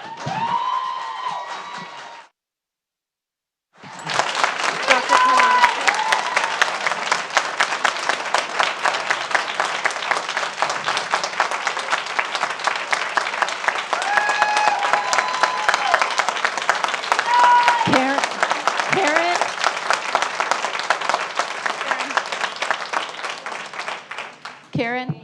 Dr. Komorowski, could you ask Mr. Barham not to address me during public comments? Like he's doing right now. Tell him to please Board, stop. we can do this. Please stop. Let's just let the other speaker Just come before up. I start, I think it's appalling that you silenced a crying mother. The mic was off. Thank you. It's 2 minutes for each speaker, just following protocol. Nobody was silenced. Point of order on that. If the audience wants me to put us into 5-minute recession, the next time I do it, everybody's cleared. Are you done? Thank you. You may continue. My name is Karen Poznansky. I'm a parent, a law enforcement family, a public school teacher, and a community member in Trustee Area 3. I love this community, and I care deeply about the future of our schools. I'm speaking tonight about leadership, professionalism, and respect for students, teachers, and families in this district. At the last board meeting, my trustee stated that she respects teachers. But respect is not something we simply say from the dais. Respect is a series of decisions, a set of actions. It's demonstrated through our judgment and the example we choose to set for this community. In the past 3.5 years, I have not seen decisions by my trustee that show respect. 2 weeks ago, this community watched my trustee publicly compare students to an OnlyFans crew, directly connecting children to a pornographic platform. These students in our schools were minors. As a parent and an educator, I found that deeply disappointing and profoundly inappropriate. Regardless of political beliefs, trustees should never sexualize students, humiliate students, or use children as political talking points.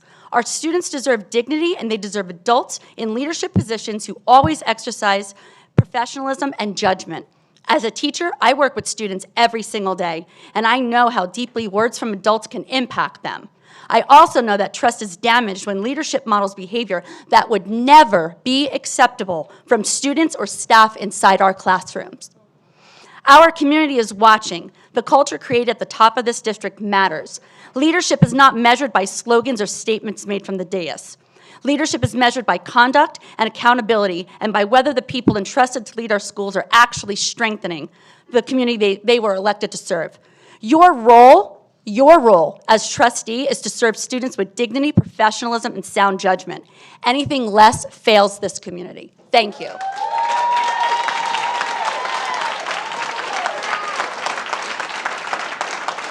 Dave Barry.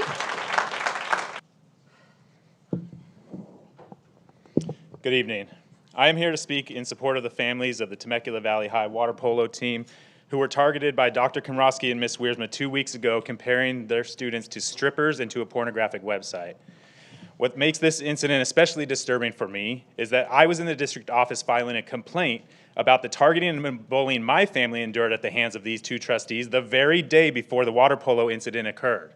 I am also still waiting on an apology. But at this point, apologies don't matter because this is a pattern of behavior. Publicly shaming and sexualizing students, the very students you are supposed to protect.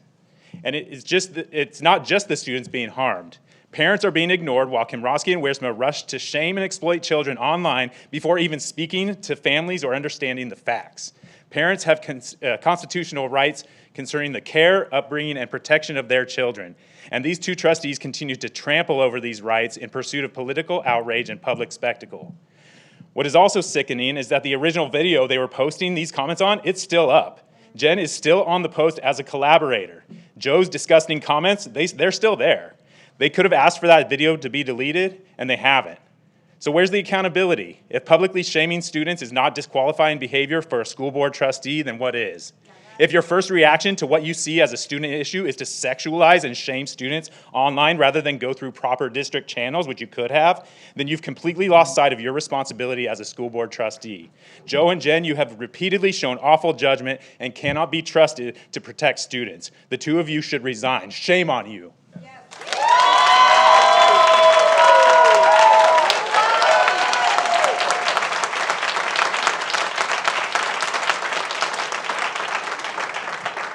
Sarah Bell, followed by Cindy Hurley. Hello again, board members. I was highly disappointed by the flip-flopping of the agenda and the items removed as it's put out to the community in advance so we know what we can talk about. I wanted to talk about legislative immunity and qualified immunity because I think these terms can easily be misunderstood when they're presented without context.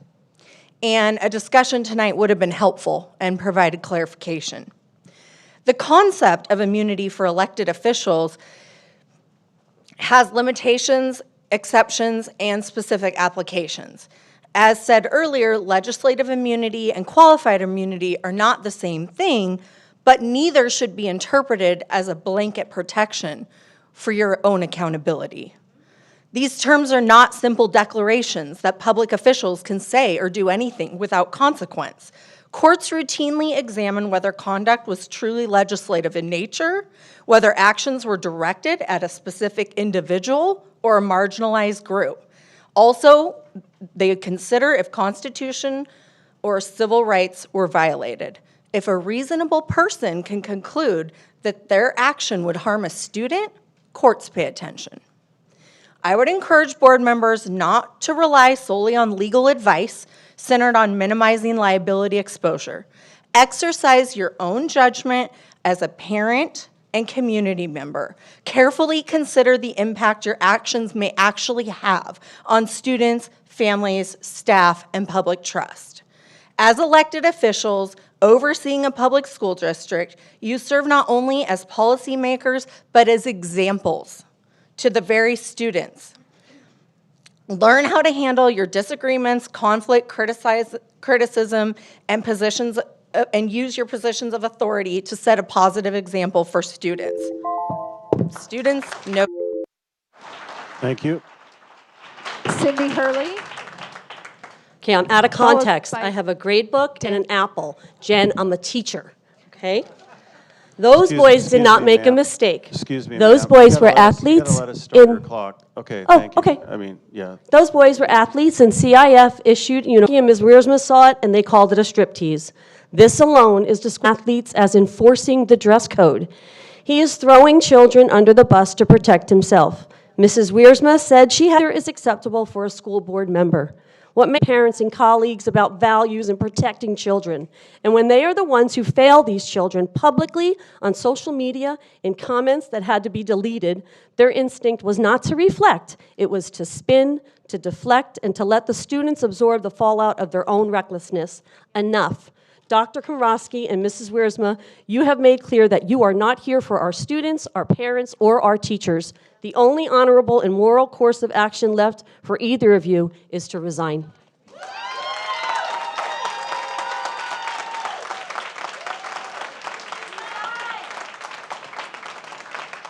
Up next is Danny Molina, followed by Upneat, followed by Lindsay.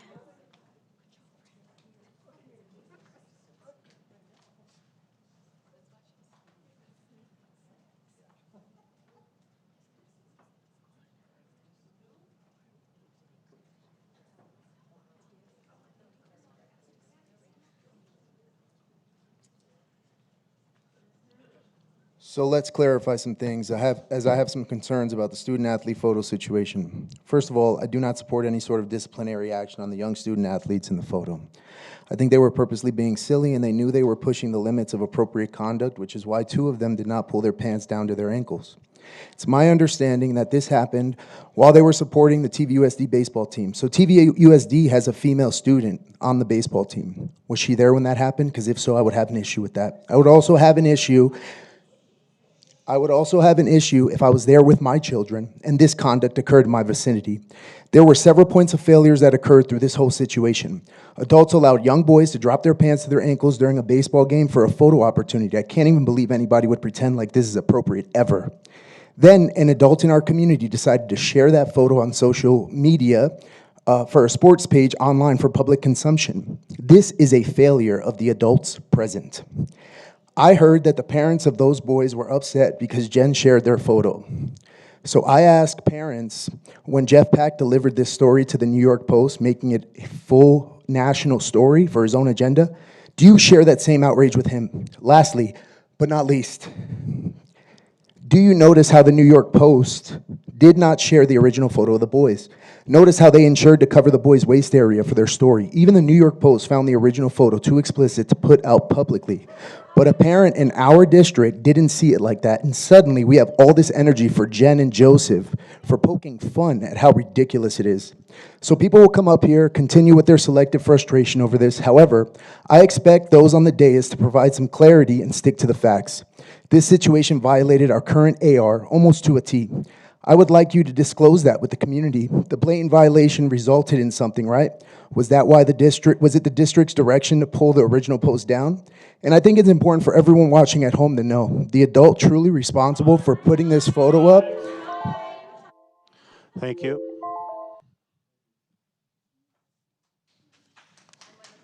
Upneat, followed by Lindsay, followed by Melanie. Please keep it down in the audience. Be respectful. Thank you. Good evening.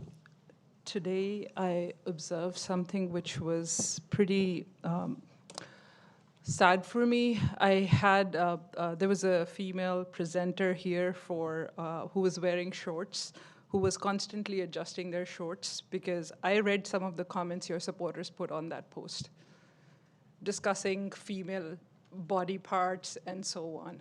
And that behavior was started by you two. There is no getting around that. You had a problem, the photo was inappropriate, you thought it was inappropriate. There was a very simple phone call to Dr. Velez would have sorted that out. There was absolutely, I did not know what Chippendales was. I have been enlightened by Dr. Komrosky on what it is. I did not know what necrophilia is. His public comments in another show enlightened me on that. It is a pattern. Sometimes it was deal with the devil algebra problem, blown out of proportion, started by you, Dr. Komrosky, from a book that you approved. Then it was the pith and the pendulum, that everybody's trying to get the devil into the books. Now there's Satan in Speedos. I have absolutely no idea how your brain works. Those kids are my nephew's age. Teenage boys are stupid. I don't know if you forgot, when you were growing up, how many silly, thank God there were no phones. If there were phones, I'm sure we'd have plenty of material right now. It's on YouTube. And you're just smiling over there, Jen, OnlyFans, really? Students of your school, it doesn't matter what they were doing. Wow. Seriously, you're sitting there and smiling. I am absolutely disappointed and disgusted with you two. Sorry.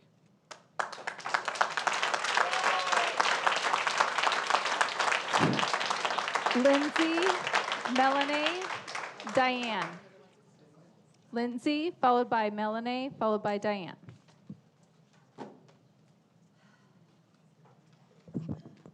Good evening. The disagreement is not about whether our schools need improvements. We saw a presentation, we need over $1 million in improvements. The disagreement is about ballot language. But it makes absolutely no sense to create a divisive 3-2 fight over wording when this measure ultimately needs at least 4 of you just to make it on the ballot in the first place. Because this vote is not about approving a bond, it's not about raising taxes, it's about whether you are willing to let the voters decide. That's it. So when I hear concerns about the language, it honestly feels more like a stall tactic than a real obstacle. Option number 1 is standard, legally compliant bond language with independent audits, oversight, and protections preventing those funds from going towards salaries or operating expenses.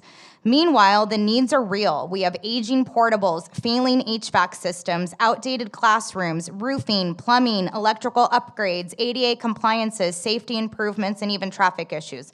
These are not talking points. These are real conditions affecting our students and staff every single day.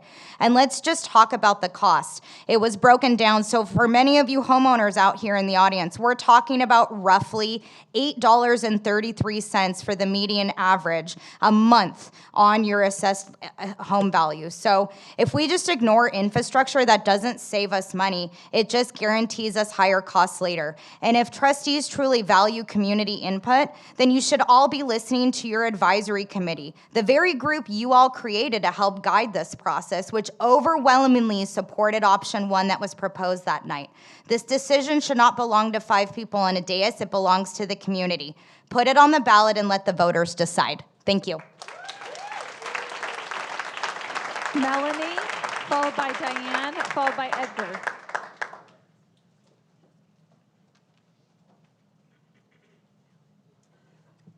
Hey there. I'm not here for what other people are here for, and I'm so sorry for that situation. I don't live in town. I didn't even know. I'm a teacher at TMS, and I'm here to offer a veteran teacher's perspective on the compensation package on the table right now. I think I shouldn't have to remind anyone here that by all the quality measures of education in California, our district's at the top, but our compensation package currently has remained at the bottom for a little while. The success of our school district by those measures increases property values, but what's happening is young teachers, new teachers can't afford to live here. That's a problem. And I want to tell any new teachers in here or vet teachers who talk to new teachers, this whole thing is not normal. Like, this is not normal. The students in this room, this is not normal. 30 years of teaching, I was at one district that was not normal in this way, and that's because the board hired a con man who swindled the district out of all its money. Like, that deserved this level of ludicrous. Anyway, what's not normal is like the hostility toward everyone who works here. Not normal. Not normal. Discussions of legislative immunity is not normal. And this pattern now of offering like a bonus instead of a step increase, or trying to combine a step increase with a bonus, that's not normal. That's sending the message that teachers are an afterthought. So, well, staff are an afterthought. I, as a target audience of that, that will be my salary the rest of my life when I retire this year. But younger teachers, talk to the vet teachers. Thank you. Diane Cox, followed by Edgar Diaz, followed by Allison. Good evening. Tonight, I simply just want to acknowledge and congratulate TVUSD's first student trustee, Melissa Chai. Being the first is never easy. The first person through the door often has to carry the weight of expectations while also creating a blueprint for those who follow. It takes courage, preparation, maturity, and heart. Melissa was selected to represent nearly 27,000 students across this district, and that's not a small responsibility. She earned that opportunity through academic excellence, leadership, recommendations from others who believe in her character, and a willingness to step forward and serve. For years, we adults have made decisions about students without them. Having a student voice directly at the table reminds us that students should be part of the conversation that matters.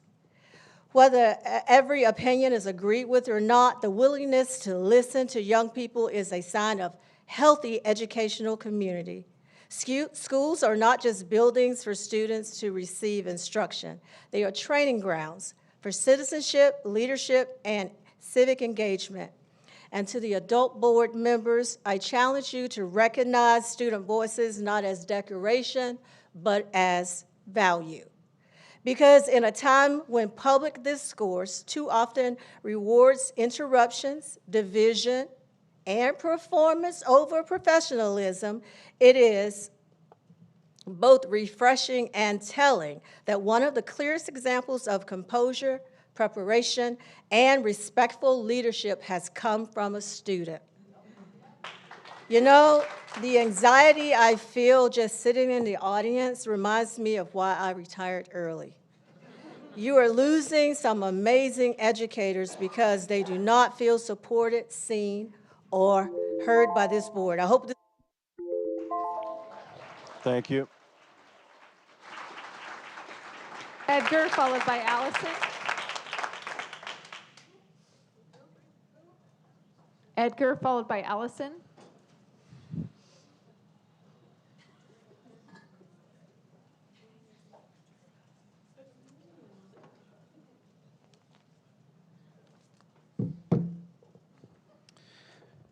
Good evening. I don't know how many times I've been up here, but I know you guys have a count already. How many times you don't want me to be up here.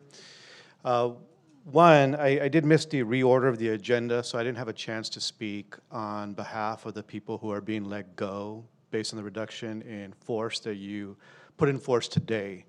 That group is a vital component of the SEL team that supports students at schools, and there was no mention of what is going to be lost at sites or the positions that and undue hardship that's going to be placed on employees. I'm also up here to recognize Melissa as well. She's been able to come out to many of our TVA events to be able to support students, bring a voice to students, and also bring that action here to the board. And being able for her to highlight the efforts that students are having at the high school level to bring culture, to be able to bring a voice to their experience has been awesome to experience, and I'm glad I was able to witness that. Also, just from the examples that I have here at the board, I want to highlight the culture that happens here is really pushing out into our sites. We have sites that have big problems with morale, problems with interacting with administrators, because I believe that the energy that comes from here is really going to certain sites and administrators who are using that energy to bully people, intimidate teachers, to try to make things happen because they want it to happen.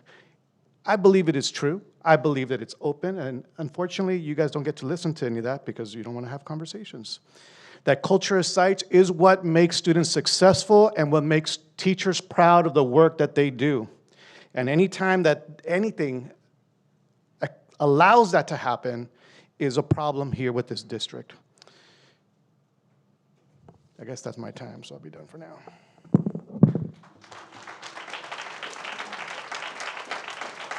Allison.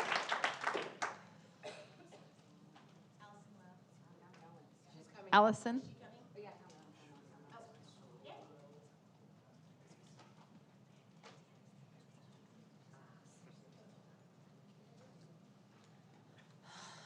So I feel like I'm repeating a lot, but as a former water polo player and swim player, what I saw was so freaking gross. So, the students made a post saying our fans are better than yours. I want to know why Jennifer, a sitting school board member, why your mind immediately went to OnlyFans. Our fans, OnlyFans. So you know about it. Wonder if you know the music. Why was that an association you chose to publicly make about minors? That comparison did not come from the students, it came from an adult who's an elected official. And Joseph, why are teenage boys being compared to strippers? Doesn't make any sense. These are students at school events, not adult entertainers. The sexualized language in this conversation did not originate from students. It originated from the adults who claim they are here to protect kids. And that has been what you guys have always claimed the whole time on this board. Public officials do not get to hide behind personal pages. When publicly discussing district students and influencing community behavior, your title follows you and your words matter. So Jen, I'm really curious, is your page, is it private or is it public? I mean, private, or is it like a official TVUSD page? Because if it's private, that's kind of close to child exploitation. But if it's TVUSD, then just talk about the school board. Stop posting about our kids, because you did it to my child and you didn't remove her picture. This district deserves leaders focused on academics, student achievement, safety, and professionalism, not adults creating sexually charged commentary about students online for outrage and attention. And I got 2 seconds. Blame your boys, not.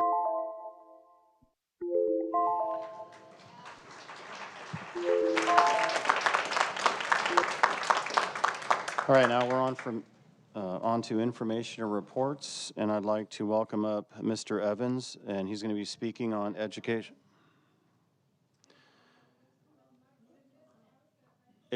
Excuse me, we'll bring you up, but I just want to read this out. Thank you. I have to. Thank you. Okay. Ms. McDowell, in the back, can you clarify what her public comment is? She'll help you with that real quick. And while that's happening, so we're on information reports, 1 educational technology and instruction update presentation. Mr. Evans will be presenting. If we in fact have a public comment, we'll hear it.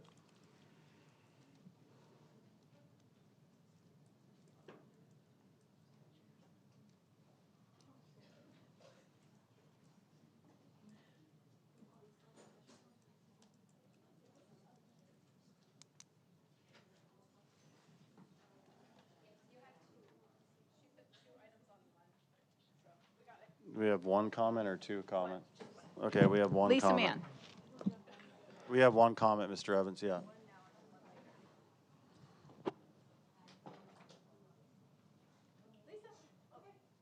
Sorry, Lisa Mann.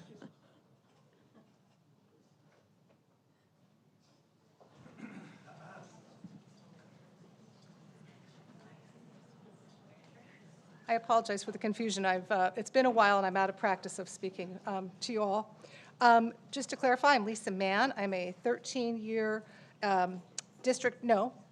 Temecula citizen and 12-year district parent. And it's amazing that after years of calling others groomers and attacking people publicly, we don't even have to slander you. You exposed your own warped thinking all by yourselves. What kind of adult immediately equates teenage boys with pornography? Excuse me, ma'am, you have to stay on track to the educational technology and instruction update. I need my time. Okay, got it. I was not informed that this was a public. I thought it was on this actual. All right, fine. We'll reset your time. We'll reset it. It's fine. Dr. Komrosky, I'm talking Thank you. about No, you we'll reset it. Yeah, we'll and reset water it. polo, and I'm talking about Ms. Wiersma and water polo. So let's go back just to what kind of adult immediately equates teenage boys with pornography and says it so casually to thousands of people. Most normal adults would never even think that, let alone post it publicly from a somewhat school board account. It's still not clear what's going on with those accounts. But it's the equivalent of making bomb jokes in an airport. Decent people simply know better. What's equally disturbing is how quickly you rush to shame, sexualize, and publicly ridicule these boys instead of approaching the situation with professionalism, discretion, and concern. Even if you genuinely misunderstood the photo, Why was your first instinct to mock and body shame student athletes rather than quietly verify the facts first? That's not an innocent mistake. It reflects priorities that are completely backwards. As a water polo parent from another high school, my son was thankfully not directly involved, but he was deeply offended by what you said about these athletes. Water polo players work incredibly hard. Anyone who's seen a water polo workout knows how physically demanding it is. These are dedicated student athletes who deserve respect, not public humiliation from elected adults. And now we're hearing about dress code changes. This is manufactured outrage once again. Our dress code, I've looked it up because I've had reason in my life to look up the dress code. It prohibits hate speech, alcohol logos, and inappropriate clothing. Additionally, if you even look at teenagers lately, the fashion is oversized for boys and girls, grossly oversized. They're not showing anything. This scandal mongering has truly scraped the bottom of the barrel. So I'll just quote the McCarthy trials at end. At long last, have you no sense of decency?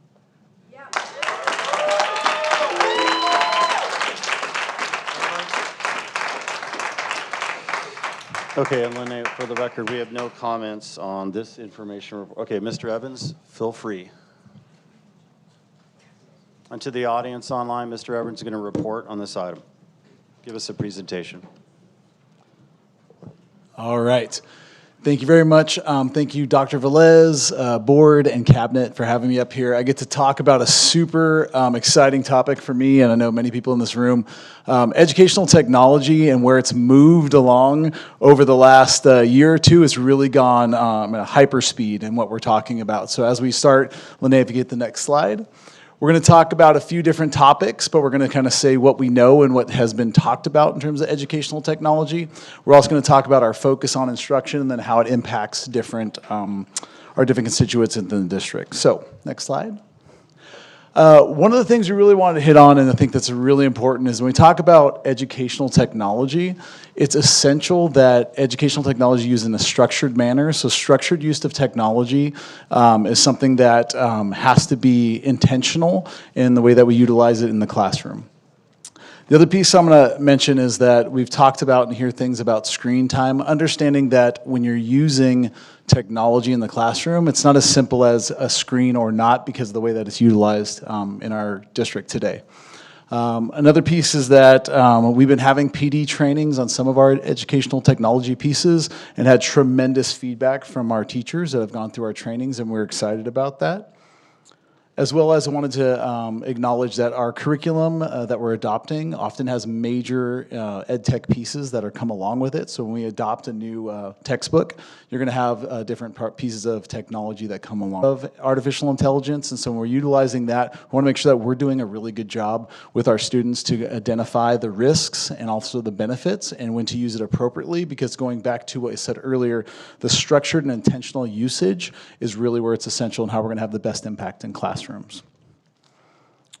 All right, so with our focus on instruction, we want to make sure that people understand that it is essential within our team and our instructional coaches that we keep the focus on instruction. The focus really should not be on the tool or whatever technology is being utilized. It really has to be founded in solid instruction. So we're moving through and talking about what that looks like. We want to make sure that that's never lost. We don't train on the tool, we train on the instructional practice, and then we utilize whatever educational tool to really drive the purpose of what we want to get in terms of instruction. Also, wanted to identify that going back to our instructional or our structured intentional integration of use, and that technology in a passive form or one that's not controlled by us can be a problem. So we want to make sure that we keep technology structured and intentional. All right, and now our student slide. A couple things I wanted to mention was that we have real-time monitoring. We utilize Apple Classroom and GoGuardian, and this is a way to keep our students safe and make sure that they are following the appropriate instructions by the teachers, as well as we wanted to make sure and limit access and keep them engaged in the apps and things that are meant to be during that lesson, so we don't have a problem with engagement with that. And also, we want to maximize the impact that we can do in terms of instruction. Another piece I had is that we were talking about is a little bit about Magic School. We mentioned this at the beginning of the year, and we talked about what Magic School looks like. One of the pieces I wanted to mention was that we have the ability to open and close rooms and have full control within the AI usage now. Magic School and Snorkel are the only student-facing AI pieces that we have, and we have a high level of control in terms of what we set that up as. So that's really important to us. Other tools like, you might think of ChatGPT, Grok, all of those things are currently blocked in our current settings. So I want to make sure that that's well understood. Also knowing that, just that we have ways to control AI. So if we have a teacher programs an AI tool, it also allows them to limit the answers that they give to a student. So if we say, hey, we don't want the answer given, we just want a page number, or we want a topic that's talked about, or in reference to the rubric that the teacher uploaded, we don't have to. We actually have control of what input AI gives. So it can be limited by the teacher. All right, and then moving into staff. The key with staff is that what things like AI and ed tech do for our staff and our amazing teachers is it provides efficiency, allows for increased differentiation between our students and opportunity. So we really want to make sure that the right tools are available for our teachers to have the greatest impact with their students. Because once again, it goes back to the instructional piece, not the technology, not the tool. We want the best for our teachers, give them the right tools to be as effective as they can in the classroom. All right, and this last slide I wanted to reference back to our parents and going through what we talked about when we first adopted Magic School, and that was the key that we had with board direction, that we had those slides at the beginning of the school year and all our back to school nights that described how Magic School would be utilized in our classrooms. And with that, I think that was a great way to inform our community what was happening with our parents. Another thing that we're really excited about launching is something that we're going to coin the phrase, PTech, which is our Parent Technology Engagement Council. And one of the reasons why we want to do this is that we have parents that hear the term like AI and they're not really sure what that looks like in our classroom. So we're really excited about having the opportunity to partner with our parents and show them exactly what that looks like. I know many board members have had the opportunity to come and observe in the classroom and what that looks like, but we want to really show our parents just exactly the tools we're using, the controls that we have in place, and what that looks like in the classroom. So we feel like this is an opportunity really to dive in that with parents. And then with that, we've had conversations of how do we keep that engagement going. I know we have a family engagement conference we started this last year, which was exciting, and we are looking for more opportunities to engage our families. And I know that it's been talked about before in terms of what that might look like in terms of a survey or reaching out to our parents. And so if we decide to do something like a survey, my recommendation is that it comes along with an explanation. We can't just ask, hey, parents, what do you feel about AI? That is a loaded question. So ultimately, we want to say, these are the terms, this is how we're utilizing it, describe how it's used in the classroom, now give me your input. So if we're going to get input, I would just encourage that we come along with information, because just getting input or a survey without the information, I think that would be, wouldn't get the answers that we'd want, wouldn't provide the feedback that we want. But ultimately, just want to thank you. That's my last slide, but we're just really excited about all the things that are happening in EdTech, and I'm excited to answer any questions you might have, and so I just thank you for the opportunity.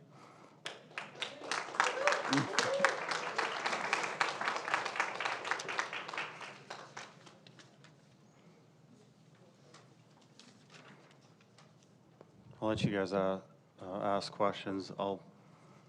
Yeah. Me? I mean, I can go first since I'm on this, but you guys can go. I'll go after you. Okay.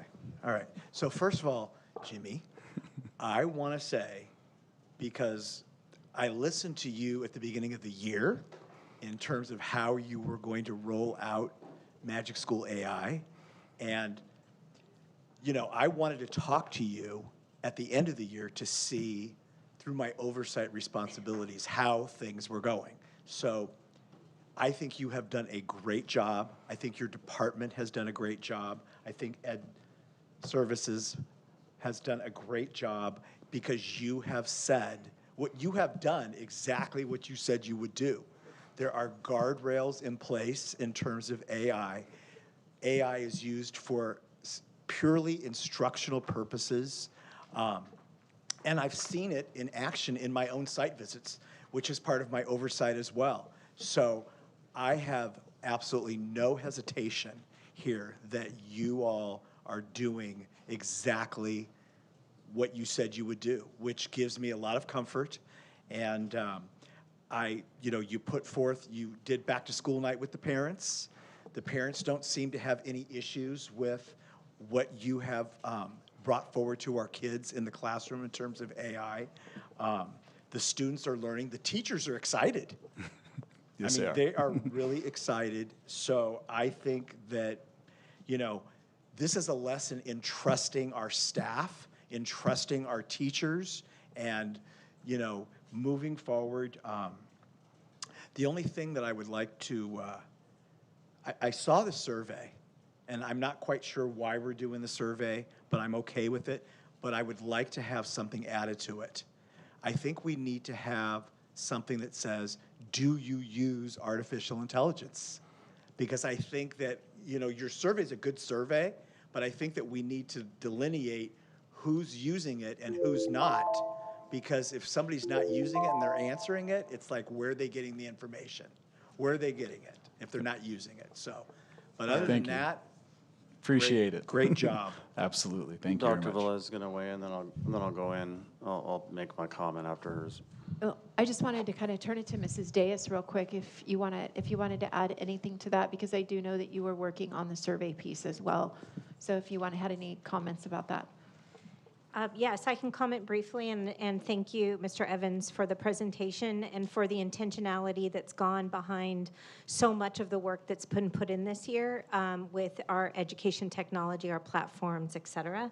So we did talk a little bit about a survey at the beginning of the year. I want to also say appreciation to Dr. Komrosky for allowing us the time to have those conversations, because there's a difference of the beginning of the year versus the end of the year after things have been applied and utilized.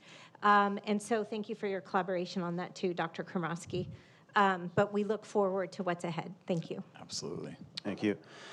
Thank you, Jimmy. I just wanted to give a shout out to Mrs. Deus for inviting me onto this this walk, which it was an honor. I was with Ms. Deus, Mr. Evans. We went to Red Hawk Elementary, where Ms. Taylor, London, Chandra, Rebecca, they brought me into the fold, and I got to see a deep dive, because again, I was the skeptic with AI. I am a professor. I see what's happening at the college level.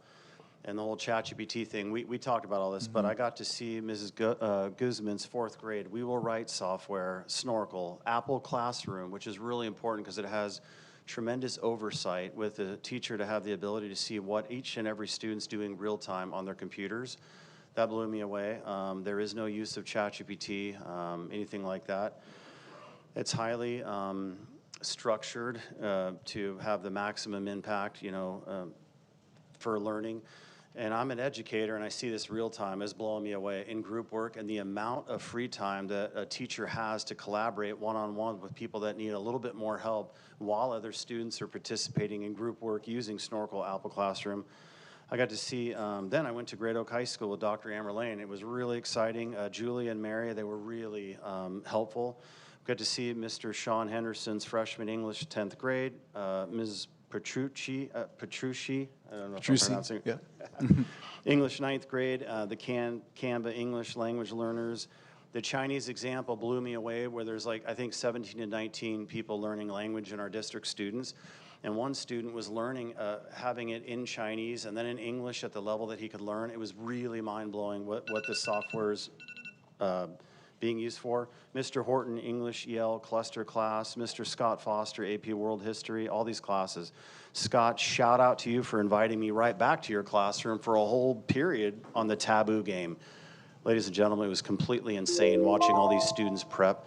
But like I said, I was once skeptical. I am no longer, and I am participating in helping Mr. Evans, Ms. Deus with this survey. It's pretty cool. Thank you. Thank you. Ms. Wuersma. Go ahead.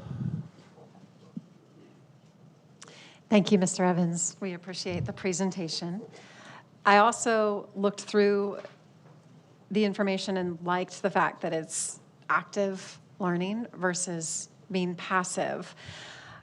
I am going to speak to the flip side a little bit, and I know Dr. Velez and I have had some great conversations. I'm happy that we've got parameters with AI and how Magic School is being utilized. As you know, we had wanted a survey, but now we'll be pursuing that, so I'm glad to see it. I also took a really close look at the LAUSD recent resolution in looking at the littles, right? So kindergarten and first grade. I read through what they proposed, and it was pretty dramatic. It was pulling back the one-to-one access, still having a hub where there could be something there, and of course the teachers would have that ability. But kindergarten and first, it's gonna be slim to nil, and second grade, very, very moderate. And knowing all of this is in a great place with people like you, I would still say, what can we do to consider for our youngest being much less on any of the technology? I know kindergarten doesn't do much till the end of the year. I would advocate for that for first grade too. I've talked to a lot of teachers, and we really want kids to be able to hold the pencil and to learn and to write and all of those things. And there's just no way around the data which says you learn differently when you're off a screen or even typing. The writing, the reading a book, the absorbing information, especially for our youngest, makes a huge difference. And I think with COVID and going to one-to-one, it was the greatest disservice that we did in this country. And now looking forward, I'm hoping we can kind of find that tension point, and I would still advocate for you and Mrs. Deus and Dr. Komrosky to look at that, at least for the littles, because a lot of parents would appreciate that. Mr. Schwartz. Would you like me to answer some of those questions? Go ahead. Okay. Okay. I just wanted to say that ultimately we talk about screen time. I think that I think it would be best if we looked at changing the narrative. Instead of time on task or time in front of screen, what exactly are we doing for instruction? If it doesn't have an added benefit and the teacher doesn't see it as a usage in classroom, then we shouldn't use it, whether that's 5 minutes or 5 hours. I think that ultimately it has to be used for the right purpose. And yes, the purposes increase as the age level goes up and how much you have, so that's definitely a given. But I think that if our focus maintains that we move and not set necessarily a time limit on technology, but that we're using it for the right purpose. And if we're using it for the right purpose and it's for instructional purposes and it's not passive, it's not, watching, videos or, social media, a lot of those type of things are passive consumption. We're actually looking at active engagement. So if they're getting feedback on their writing, which oftentimes, believe it or not, I see more paper pencil writing at the high school than I ever have now because of AI. So what happens is that ultimately you're putting pen to paper, so it's authentic work, and then it's being run through things like Snorkel and Magic School. So I don't think it's one or the other. I actually think it's both. And then it's a matter of like when Dr. Komrosky, we went on our walk, is you see that the active engagement with writing oftentimes is tagged with the technology for a split second and maybe getting some feedback, then right back to the project itself. So that screen time is kind of fluid. It goes in and out, but ultimately I think that we need to keep that focus on your intentional instructional benefit. And if it doesn't have benefit, then let's go back to the paper and pencil. So I think it goes back to the intention. Thank you. Mr. Schwartz? Yeah, I visit a lot of schools, and I've seen a lot of what goes on in terms of the programs that we're using and how the students and the teachers are using them. And I again go back to respecting the people who are the professionals in our district and how they make decisions that work for our kids. I know Jimmy personally. We've talked personally. I've been to Red Hawk, I've been to Great Oak, I've been all over, and I have yet to see teachers use screen time as a way of avoiding instruction. That's not what's going on. I believe all our teachers are dedicated to making sure our kids get the best, and if the program demands that the child be on their iPad for a period or for part of a period, then that's part of what's going on in instruction. It's not like your kid goes in his bedroom and is on his computer on social media. I don't think any of that is going on. I don't think any of our teachers would allow it to go on, and certainly our principals who are here help us along the way with these new technologies. We don't know enough about it to really make a decision about what should be done or not We can only take the advice of those of you who are the experts. And I appreciate Jimmy for what you do. Thank you. Thank you, appreciate that. Thank you. Dr. Anderson's not here right now. Melissa? Thank you so much for this fantastic presentation, Mr. Thank Evans. you. As a current high school student, it's really good to see that we're helping students adapt with the times instead of entirely restricting tools or letting kids run wild with the new tech.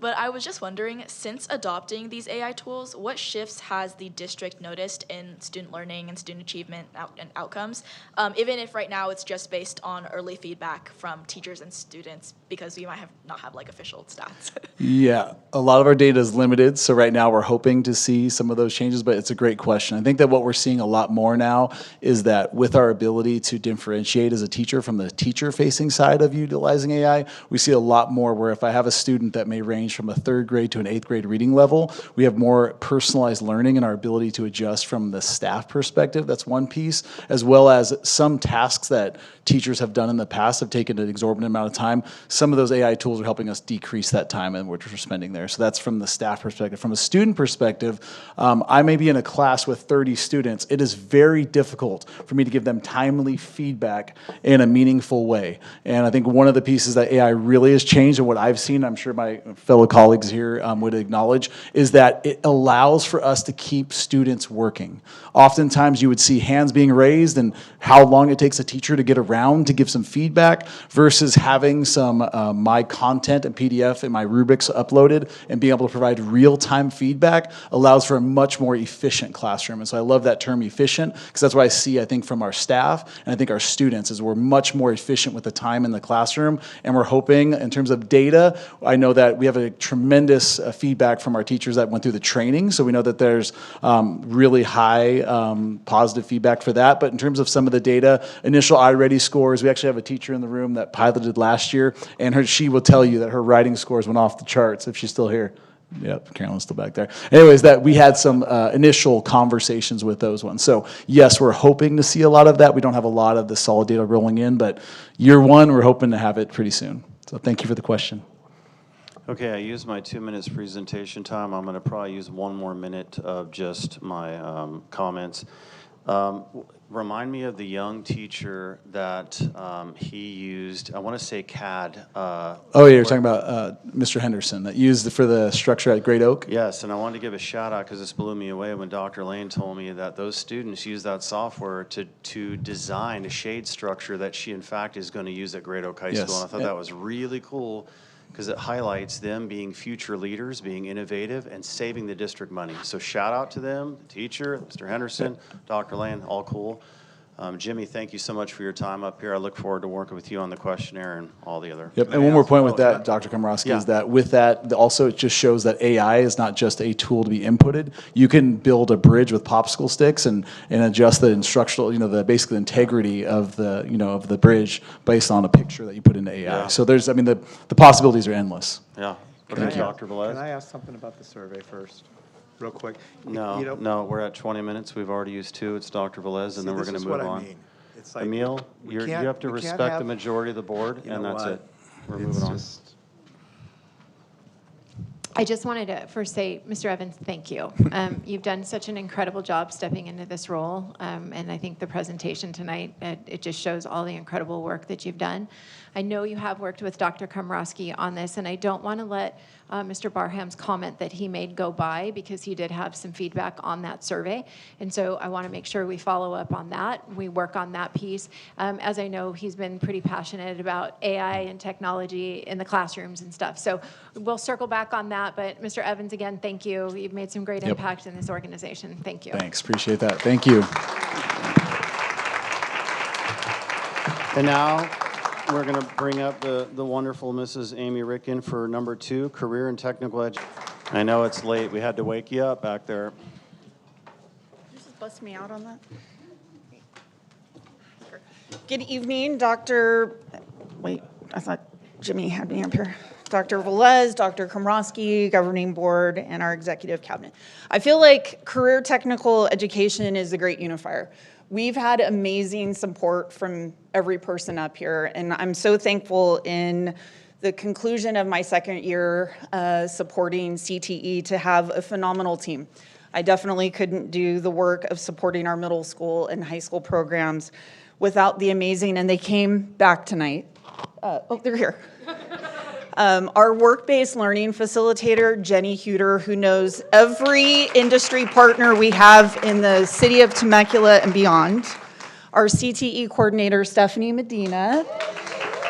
Feliza Remmers, who's our support staff and tracks all of our ordering, which is extensive, and Miles Waddell, who is our CTE accountant. And we manage and work with 7 grants annually. Shout out to Business Services and Mrs. Lash over there. It's a lot of work, but it's totally worth it because there's so many amazing things that happen. Where am I at here? What? Oh. Okay, here we go.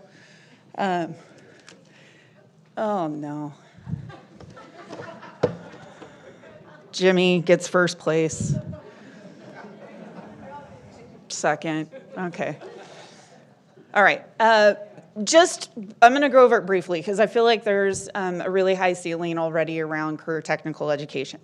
But on this slide, it talks about the 3 pillars of success, really the success criteria anytime we bring on a new pathway. It has to have high demand, high skill, which really factors into our curriculum. The pre-apprenticeships, we align with the county, the specialized curriculum and training, the work-based learning, and it has to have high wage. And thanks to this governing board, you approved cybersecurity as an AP cybersecurity course that we added. We use these 3 success criteria to evaluate that course and add it. I'm skipping over a video that will start playing. If you have 4.5 minutes, that's a pretty phenomenal video that highlights all the amazing things our students do. So what I'm going to show you, we have 12 CTE pathways across 10 industry sectors in our district. And so this is an example of just the high points of one industry sector with 2 pathways. And I want you, as we kind of go through the slides pretty quickly, to look for how many articulated credits. So this slide is an example of 6 to 12 articulated credits. Most of that's with MSJC. We have a couple with Palomar. What the certifications are that we offer, and that could be anything from lifetime OSHA 10 to CPR first aid. We try to add as many industry-specific certifications for our graduates to walk away with before they leave TVUSD as we can, because those are just gifts for them as they add application, resume information. The more certifications they have, the better. It'll also highlight for you the number of courses in each pathway. It'll give you examples around our work-based learning. Our industry partners are amazing, and Jenny Huter constantly pours into the relationship with all of the businesses in our community who take time out of their own busy day to come and support our students. And then you can see the potential careers that are kind of offered underneath each of these umbrellas. I included a graphic around the specificity of EMT certification. But really, when you look at our medical assisting and patient care pathway, you can see that the potential careers are really wide open. We have students that pursue everything from dentistry to medical assisting to applying straight into 4-year universities and going pre-med, taking the MCAT. And so we're not limited right now with this pathway as to anything that we can't access as students in the district, but the exciting part of this is the 6 to 12 articulated credits, and we have this pathway at all 3 high schools. Arts, media, and entertainment, we have Mr. Huff in the building tonight, who's one of our teachers for AME. Our kids create amazing films, and JDS Studios in Temecula hosts the DigiFest every year. This year, Temecula Valley's teams won 7 awards. It's just incredible, the filmmaking that our students contribute to. I wanted to also shout out that we have capstone students in the AME pathway who work directly with Jody Mueller and Mr. Mike Marble, and they create content using the skills that they've learned from their pathway and work as interns with TVUSD, which is really exciting. Business and finance is our only pathway that you can access online as well as in person at CHS. They use the MBA curriculum, which is really exciting, business and kind of pre-entrepreneurial curriculum. This summer, we have, for the first time, a partnership with Cal State San Marcos. We're going to have the Small Business Academy. It's a week-long camp, basically, that Cal State San Marcos is supporting for us, and we're in the process of selecting the students who are going to be able to participate in that this summer, so super exciting. This really is the one that I have to brag about for a minute because you need to hear these statistics. Our information and communication technologies pathway also filters into our Cyber Patriot competitors. And this year, of course, the cup stayed in Temecula again, the Inland Empire Mayor's Cup. But listen to this. So Great Oak High School placed 1st, 4th, and 9th. Temecula Valley High School's teams placed 7th, 8th, and 15th. And Chaparral's teams placed 3rd and 12th. Bella Vista Middle School won it last year and finished 3rd this year. We crush cybersecurity competition. Just want that out there. So, yeah. Our kids have mad skills, and our teaching staff is amazing with the time that they contribute to preparing our students for these competitions. This is also the pathway that we added that AP cybersecurity course to. Transportation has 16 articulated credits, which is the most that we have in any of our CTE pathways right now. But Stephanie Medina is working really hard to make sure that we increase the number of articulated credits. We have 2 more courses in manufacturing and a few others, so all of these articulated credit numbers will go up. If you've ever seen Josh Santine in action, you just know what a special educator he is. This year they had the 2nd annual car show. It was another amazing success. But our industry partnerships with the Auto Mall and the businesses in Temecula just provide some incredible opportunities for students. Lee Darling, our Director of Transportation, is also brainstorming ways that we can get our auto transportation students over to the bus yard. They've already had a couple field trips, but he thinks there's even an opportunity for them to work on some of the automobiles in our district. So that would be kind of cool as a new opportunity for them.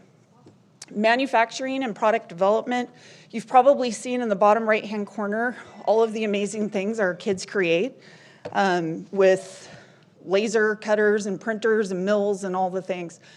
So this is a pathway that we're adding additional courses and credit to, so that's going to be exciting. They have the OSHA 10 lifetime certification in that pathway. Engineering and architecture, TVHS's CTE Expo highlight this year was TVHS got to be one of the highlighted programs at the Department of the County's State of Education CTE Expo, so that was really exciting because they had a booth. Everyone from around the county got to see them in action with robots that they had coded and built, so that's super exciting. Everyone has probably tasted some of the culinary arts from our hospitality, tourism, recreation, our amazing facility over at Temecula Valley High School, everything from Battle of the Burgers to last night they hosted and prepared all the appetizers for the Temecula Dollars for Scholars event. So that kitchen's in business all the time, and our students just do amazing creations over there. Education and child development. This one's at Great Oak High School in RVHS. And these, the upper right-hand corner picture is the one of the 19 students who we onboarded with TVUSD this year as paid employees to work at bases. Sorry, Dr. Komorowski, I think there's some noise that's bothering people over here, so if they could be quiet over there. Come on the right side. Okay, just in case, audience, please keep it down if you're out there talking. Okay. But essentially, this pathway has done a phenomenal job at building our bench, everything from instructional aides to our future teachers, our counselors, and we're really excited about the MOU that's in place for our students who are in the Capstone program to work with our BASIS students. And I want to finish with a couple data points. CTE and the curriculum and the opportunities our students have really speaks for itself when you look at how our CTE completers compare to the county, the state, and even within TVUSD on these performance indicators. They're doing phenomenal. And so I think part of that has to do with access to the curriculum, work-based learning experiences, but also this is one of the few academic programs where we typically have one teacher, one pathway, and they're teaching multiple years with these students. And so they just build deeper relationships with them and have an opportunity to really see students in action and grow and mature. And when they're writing letters of recommendation, they really, really know the students that they've worked with in these pathways. And just to recognize the fact that we also have CTE in our middle school programs, and our middle and high school students participate in over 80,000 hours of work-based learning annually. And we think that number is already going to be higher going into our 25, 26-year data. So we're excited about that, but 100% of our students participate in work-based learning. It's hands-on, and I think that's why the students are so passionate about it. And then in closing, save the date because our CTE completer ceremony is on May 28th. This year it's at Chaparral High School. We're giving Temecula Valley a break. And Mr. Scott Carey and his event production team is going to put on our CTE completer ceremony. So we're really excited about that. And any questions? Thank you so much, Amy, and the board. Step one, go ahead. She mic'd up first, so we'll get Ms. Wursman and then Mr. Barham. Amy, thank you so much for your work. I know we've had quite a few conversations, and we all understand where the trades are and how valuable it is to have access to that, and then all of the mentorship and all of the different places that we've discussed, from electrical to HVAC. I love the fact that my son went through the kinesiology medical pathway. And as a student at Great Oak, he absolutely loved his teacher. He learned so much. And then from there, of course, went on to get the EMT certification. And now he's in paramedic school studying. And he definitely credits his education at Great Oak. And you and I have discussed about what other districts have. And I love the fact that you brought my attention to the fact that students can pursue that here at TVUSD, just like they can in Marietta Valley. So hats off to you and Jenny and the entire team, because I really believe in what you're doing. I think there's a lot of concerned parents that are looking at the job market.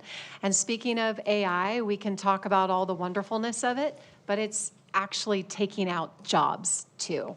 So there's this tension that we're trying to figure out as trustees. Obviously, we want to learn the technology, but those hands-on skills are so important. And I really think TVUSD has done incredible things with helping kids get the credits, right? And then having a plethora of opportunities. So I think it is unifying. You totally hit it on the head. I think every board member here would agree that we're so excited to see so much work being done in this area. So thank you to the team. Truly, I'm excited to see where things go in the next 2 to 3 years, maybe more electrical. We're working on that. Great, I knew that. So thank you again. Really appreciate the presentation. Mr. Barham. Coming from, as a middle school teacher and as a former high school teacher, I know what kinds of CTE programs, where I came from, what they have, and there's no comparison in terms of what we offer and where I came from. I mean, it's not even close. They're not even in the game. I mean, what you folks have done is just head and shoulders above anything that I've ever seen in this area. And, you know, also, you know, I come from the private sector as well, and what you're offering here is really great for our kids. So thank you for all the work you do. I do have one question. Are we starting to do some work with, I mean, I see what's going on in the middle schools when I do my site visits and at the high schools. What are we doing K through 5?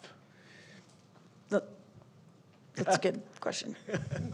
I'm just curious. Okay, I'm the secondary director. No, that's not true. I mean, I am, but I'm also K through 12. We are doing some exciting things. For example, I was just at Rancho Elementary, and we were doing some classroom learning walks. And part of what they had just celebrated the night before was a STEM night.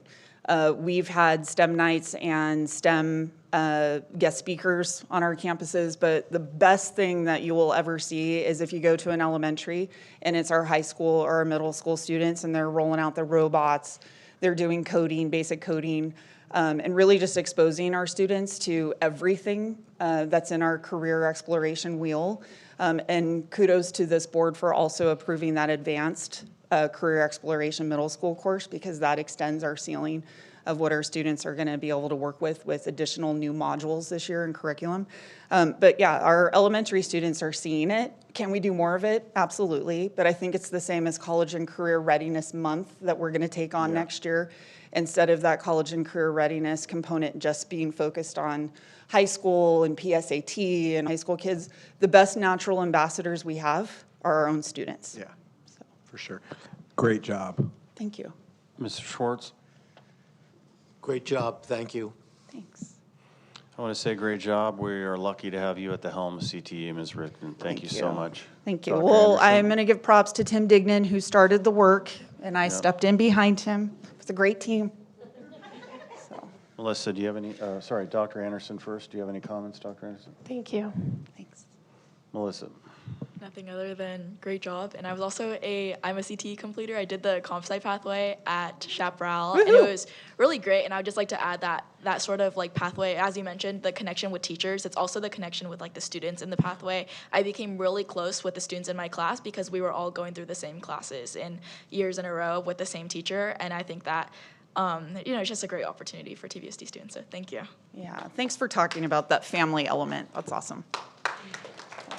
And Ms. Ricken, I just want to thank you. I can't believe it's been 2 years you've been in this role. I remember when we kind of first started talking about it, your eyes got really big, but you've done such an exceptional job. You and Stephanie Medina and Jenny Huter, you guys have you're a small team, but you're mighty powerful. So thank you for the presentation, and thank you for what you do for kids every single day. Thanks. Okay, the next 3 items, 3, 4, and 5, are written reports, so it's basically questions only. The third item that we're on is DLAC/EL update. Dr. Komorowski? Yes, Dr. Anderson. I would just like to ask if we could go to consent items, because Dr. Velez said that there's a lot that needs to be approved for the... My thought is yes, but let's get through the written reports, and then close to 9:30, let's get board consensus. Because that's what I was waiting for. I really want to get through these 3 written. I don't think it'll take long, and then let's go right where you're at. Okay, after these 3, could I ask the board if we could do consent? I'm Okay. gonna get us there at about 9:30. Thanks. Okay, Dr. Anderson.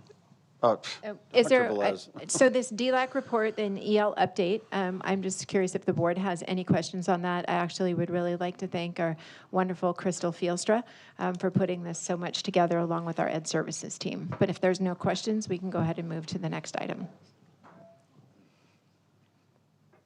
Mr. Barham's mic's lit up. No, I mean, I don't want to play games here, Melinda. Okay, that's what I feel. And we're going to get through this agenda. That's what we're going to do. Can you focus on the item, Mr. Barham? I'm not sure what's, all right. All right, Dr. Velez.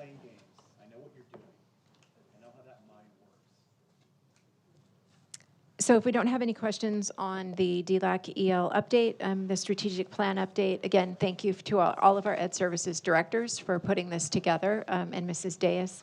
And is there any questions? I have no questions. Okay. Now we're on to 5, transportation update, written report. Dr. Velez. Yeah, in our transportation report, we've seen some amazing things happen in transportation and more amazing things to come. But I'd like to thank Mr. Lee Darling and Joe Garcia for putting this together, putting this presentation together for us tonight. And if there's no questions from the board? Okay. Nope. Now we're on item 6, Jewish American History Month. Mr. Schwartz. Before I start, I'm going to ask if you will let me read my whole report. It's about 4 or 5 minutes, otherwise I'm not going to. You got 2 minutes to present and 2 minutes comments. No, if you thank can get you. it into 4, you can get it all No, at thank once, you. and I think that that's No, thank sufficient. you. Okay. Anybody else commenting? I just felt like we pulled a lot of consent items, and I'm going to ask again if we can No. do consent. No. To make, So at this because point- I'm afraid we're going to run over 9:30. Who cares? No. All right, Mr. Barham, it's getting a little unprofessional here. We can, as a board, we're approaching 9:30. Let me read this. At approximately 9:30, the governing board will determine which of the remaining agenda items can be considered and acted upon before 10 p.m. and may continue all other items on which additional time is required until a future meeting. All meetings are scheduled to end at 10 p.m. We can take board consensus right now. Consent is easy to do, I, Melinda. we pulled So several Dr. Anderson, items. you want to do consent first and then return to here? I and would then like if to not, do push. consent so that we get the board business done, and then we can see what else is I left. second that. Do we have a third? I'll agree to that. All right, we're going to do consensus first. We'll come right back to number 6 on information reports. And Mr. Schwartz, if you want to do a 4-minute speech, 2 minutes back to back, yeah, I mean, that's fine. So think about that. We'll come back to 6. All right, so now we're on, let me go back. We have one public comment on consent. Do we know what item?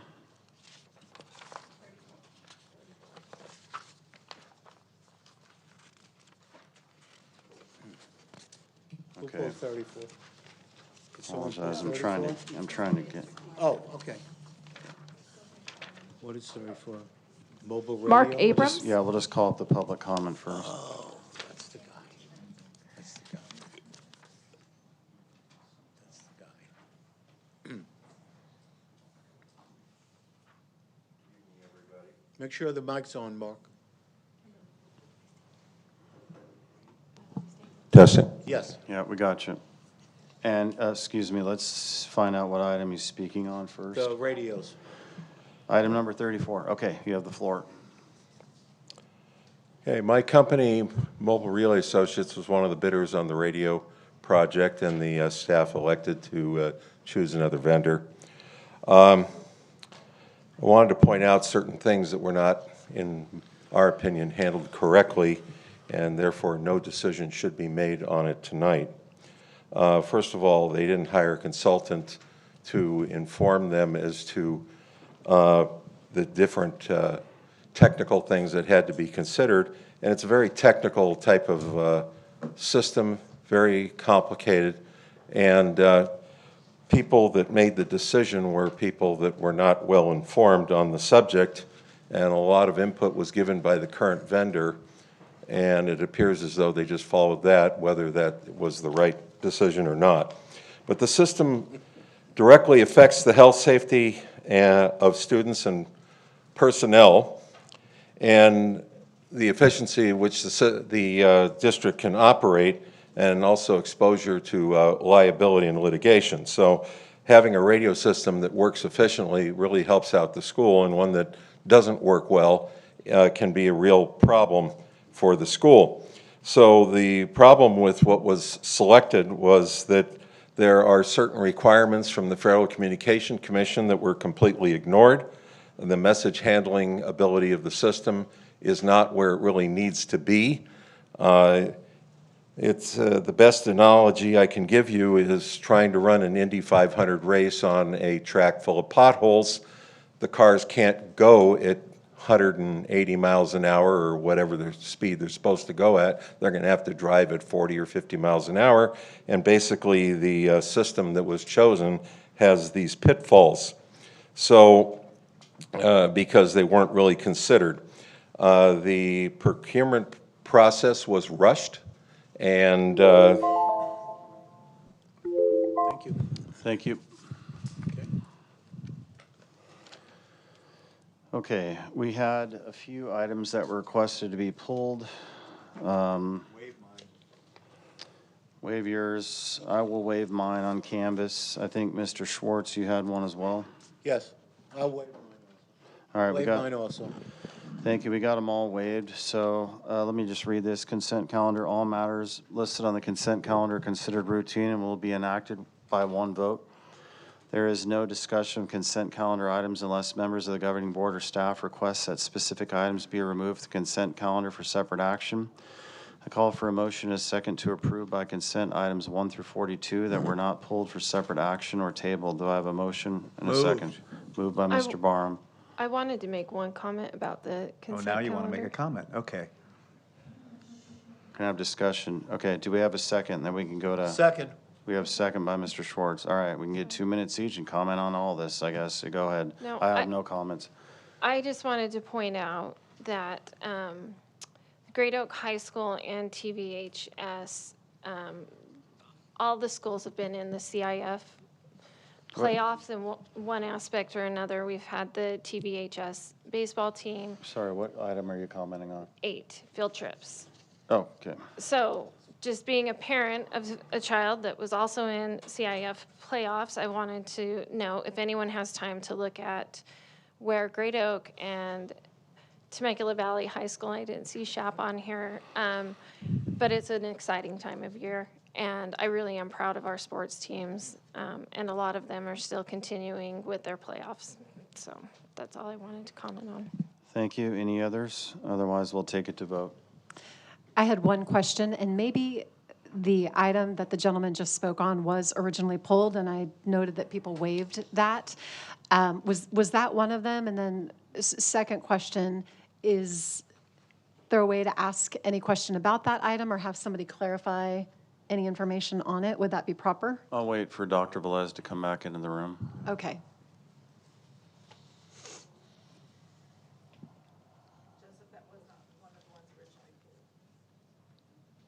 That's correct. That was not one of the ones that was pulled. I pulled the Yeah. one about charter schools. Yeah, You pulled. yeah, I pulled COC. I so- pulled Canvas. Yeah, so uh, let's was let's not one of the take ones that take was it to pulled. vote, Doctor. 1 second, Mr. Barham. Did you want to question Dr. Velez or no?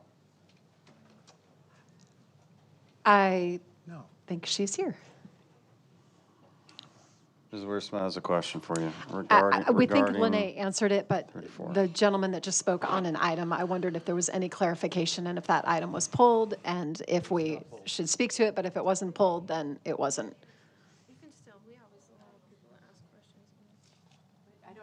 It doesn't matter if it was pulled, you can pull it now. We have a motion and a second. You can discuss it right now before we go. Okay. I was just interested, Dr. Velez, in getting any clarifying information that might come from you or from Mrs. Lash on this particular item. Number, can someone tell me the number? 34. 34. Mrs. Lash, at this time, are you able to address that? We are recommending approval. We set the criteria for evaluation of vendors in advance, and the district led this process through 3 different directors over 3 different departments that used a rubric for evaluation, and we followed the appropriate process to award this contract. So we are recommending approval. Okay, thank you. And I personally talked with Brian, and he wanted this company selected out of the multiple options, so I'm with him on that. Lene, would you mind calling roll? Oh, on all the items, 1 through, yeah, we had a motion, a second, items 1 through 42. Okay, I just want to clarify, it was Barham that moved it? Yes. I sorry, I didn't catch that. Okay, followed by Schwartz. Okay, Wiersma? Yes.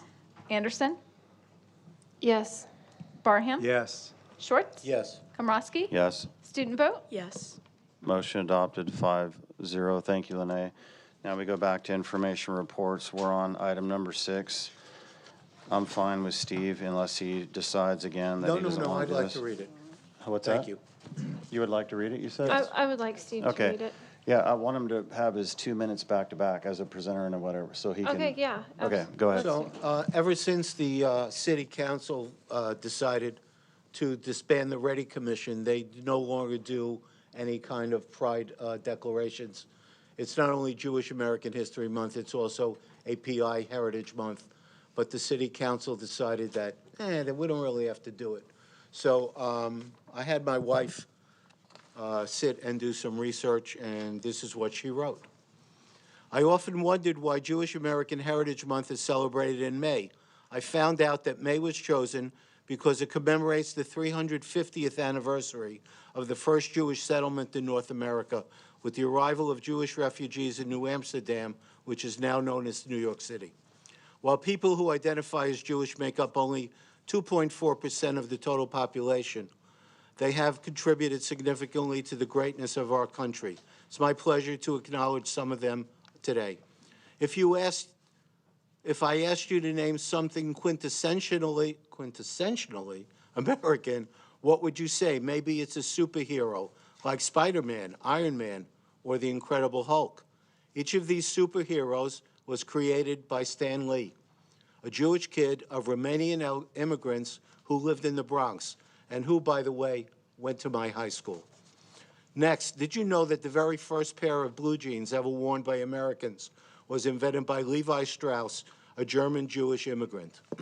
As we are all familiar with the famous words of the Statue of Liberty, give me your tired, your poor, your huddled masses yearning to breathe free. These words were written by Emma Lazarus, a Sephardic Jewish poet. These words were inspired to support Jewish refugees fleeing persecution of Russia and aiming to offer a vision of America. From the very beginning of our striving for independence, Jewish Americans were patriots. During the Revolutionary War, a man named Haim Solomon was the one who gave the money to support the fight for freedom from England. As the country grew, so did the contributions. In the 1950s, parents worried about their children catching polio, spending their childhood in iron lungs. The scientist who invented the polio vaccine that saved millions of children's lives was Jonas Salk. Those very same children and their kids and grandkids watched Star Trek and played out the Vulcan salute, never knowing that it was created by Leonard Nimoy based on a traditional Jewish blessing.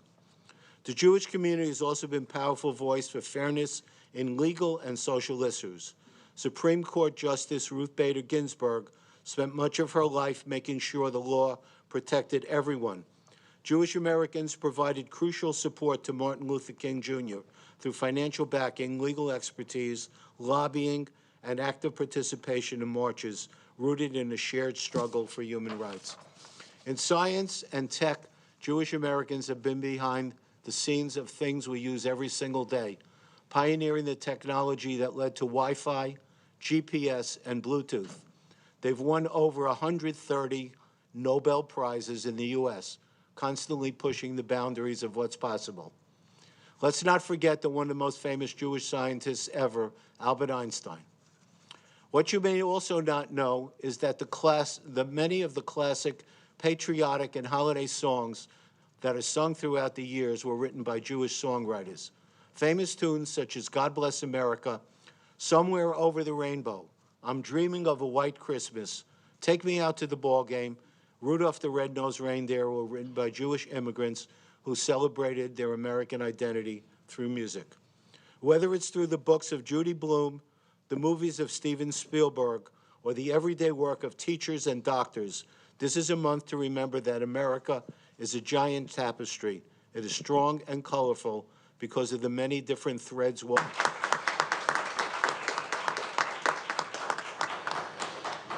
right. Any other discussion? I just wanted to. Dr. Anderson. Yeah, I just wanted to thank Steve for his presentation. I think people need to recognize that this is a national tradition to recognize Jewish History Month. The White House recognizes it, whether there's a Democrat or Republican in the House. It's been a tradition to recognize Jewish History Month. And I wanted to point out, Mr. Schwartz, that you missed an important scientific person that's also Jewish, and I named my second son after him. It's Jonas Salk, who was the father of the polio vaccine. Polio vaccine. Correct. Yeah, there you go. So I think it's important that, especially now when anti-Semitism is on the rise and remains a serious concern, that we do recognize Jewish American Heritage Month. I think it's also a statement that our schools and our community value dignity, historical understanding, religious freedom, and respect for all people. And I think we need to understand this is American history, and it does deserve to be acknowledged. Thanks, Dr. Anderson. Mr. Barham or Ms. Wiersma?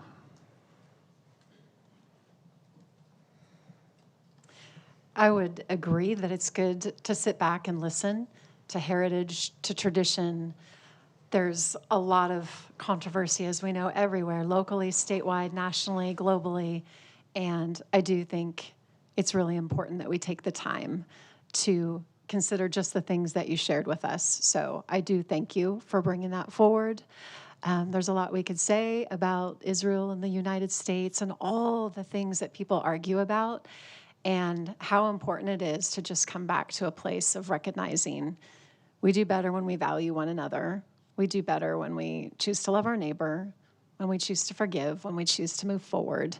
And I just appreciate what you had to add tonight on the agenda. So thank you. Mr. Barham? No, I just want to say that this is the second time I've heard this, okay, because I was over at Mr. Schwartz's house when he read this to me, and he and his wife got very emotional. I mean, the tears were dropping on the floor. So I know how important this is to him, and I appreciate you bringing it forward. I learned a ton from what you have brought forward in terms of Jewish history. I had no idea some of these things and some of these men and women were Jewish. And White Christmas. And White Christmas, yes. But, I mean, it was a very emotional moment at Mr. Schwartz's house. I mean,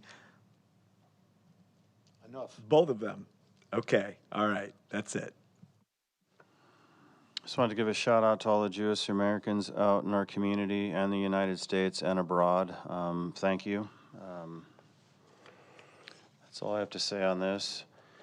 And now we are on to 3 items more. We have dress code number 7. We have 8, student digital citizenship, athletics, communications, and code of conduct / ethics. And 1 more.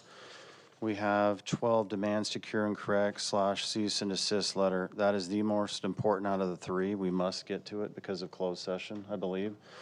But I'm willing to see if the board wants to continue on with all the items or push any of these outside of number 12 to the next meeting. It's that check-in time right now at about 9:30, so we have to have board consensus. Finish it up. Let's finish it. We have 2 finish. So I don't know how anyone else feels, but I would advocate for taking that last item and taking care of it and bundling the other 2 and pushing it off so we have some additional time. Oh, of course. Dr. Anderson? I'm okay with that too. People have waited. I'm okay with that as well, so we'll get on to Unbelievable. number 12 first. Demands to cure and correct / cease and desist letter. Dr. Velez, do we have anything to report out from closed on this? Already reported it out? But we have 2 public comments. We'll take those on demands, cure, and correct. Sarah Bell and then Lindsay.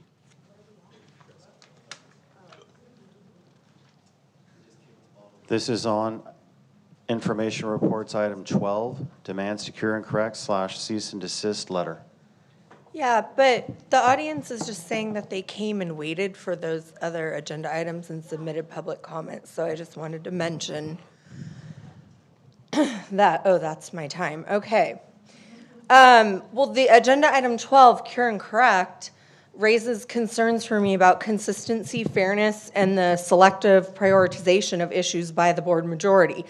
This board has shown a greater urgency regarding a complaint brought by an out-of-state individual that I would argue is not a constituent, when similar concerns have been raised by local parents and community members. In tonight's materials, we're talking about social media blocking and First Amendment access. Yet, when these similar concerns involving local parents and community members, I'm aware of at least one TVUSD parent who raised similar concerns after being blocked by another current trustee, and no meaningful action was followed. So what are you saying to the parents? What are you saying to your community? This inconsistency matters. If a trustee's social media accounts are being treated as official spaces connected to public office, then those standards should apply equally to every trustee. If they're personal accounts, then that standard should also be applied consistently to every trustee. The public should not be left with shifting standards depending on the trustee involved or the dynamics surrounding the complaint. As board president, you have a substantial influence over both the agenda and the tone of these meetings. With that responsibility should come consistency, fairness, restraint, and transparency. The public notices when similar situations are treated differently depending on who is involved, and we deserve governance that is applied with principles applied equally to everyone. Thank you.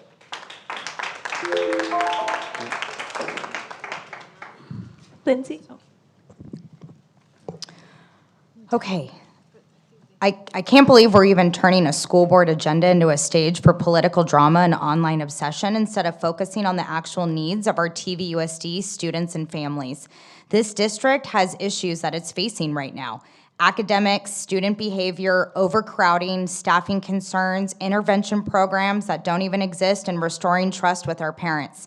Yet somehow we are dedicating public agenda time to internet activism and social media warfare, fueled in part by an individual, Chelsea Boyle, who does not live in Temecula, does not vote in this district, and does not even live here in California.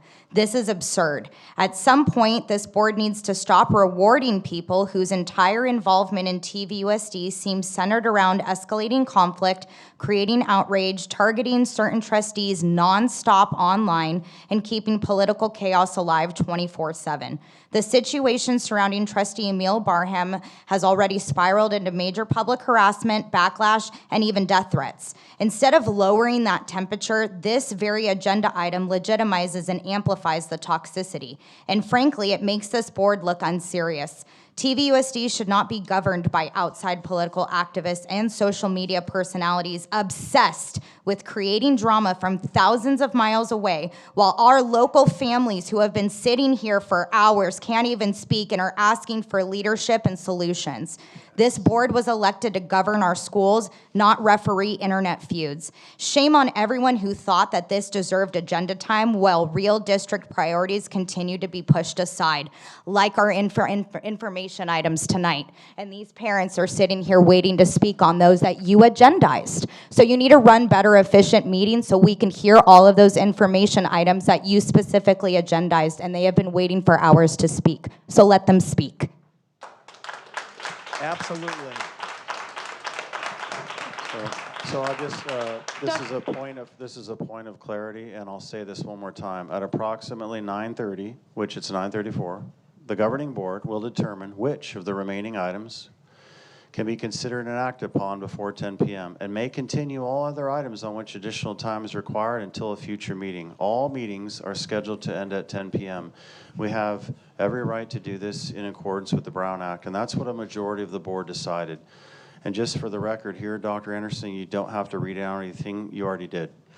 There's confusion. I think they misheard me. Can I read it so that because I think the public is confused. Sure.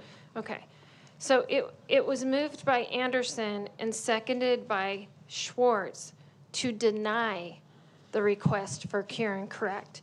And then we denied the cure and correct, and the vote was 4-1, and I don't understand this, but it was Wiersma, yes, she denied the cure and correct. Anderson, yes, we denied the cure and correct. Barham approved the cure and correct. He wanted to cure and correct. Strategically, yes, I did. Okay, he wanted to cure and correct himself. Schwartz was yes, he denied it, and Komorowski denied it. So I just want everyone to be clear that there is no cure and correct. Yeah, you messed up. Mr. Barham, you don't have the floor. Stop interrupting. No, I read it out. I just think people didn't hear.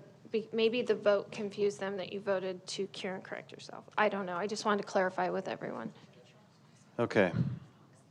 All right, so to be clear, dress code item number 7 and item number 8, student digital citizenship, athletic communications, and code of conduct ethics. So here's what we're doing next meeting. We have 5 comments on dress code item 7 that will be prioritized, that those 5 people, we know who you are, you will speak first. And then on the item 8, we have 3 people, we know who you are, you'll speak first. You're prioritized next meeting. So now we are moving on to negotiations update Q. Mr. Arce. Thank you, Dr. Komrosky. We have a negotiation session with CSEA this coming Thursday, and we'll meet with TVA on Friday. We anticipate the compensation agreement coming before the board at the June 9th board meeting, and that's my labor negotiations update for now. Thank you. Thank you. And on number 8, I was just informed by Lene that there's 9 total. So 5 on dress code, 9 on number 8. 5 on dress code, 4 on number 8. Got it, 9 total. Okay, thank you.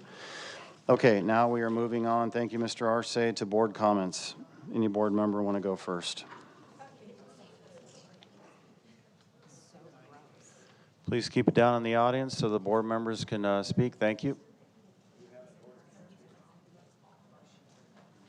Would you like to go first?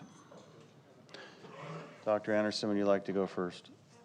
Okay, no comments. Ms. Wiersma, go in any order.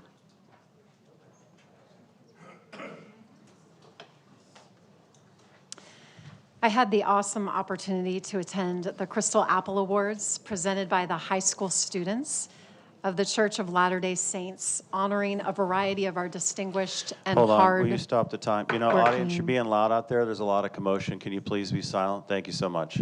Can't hear. Thank you. Can I start over? Yeah, we can grant her time back.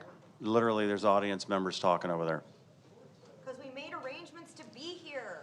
That's your first subjective warning.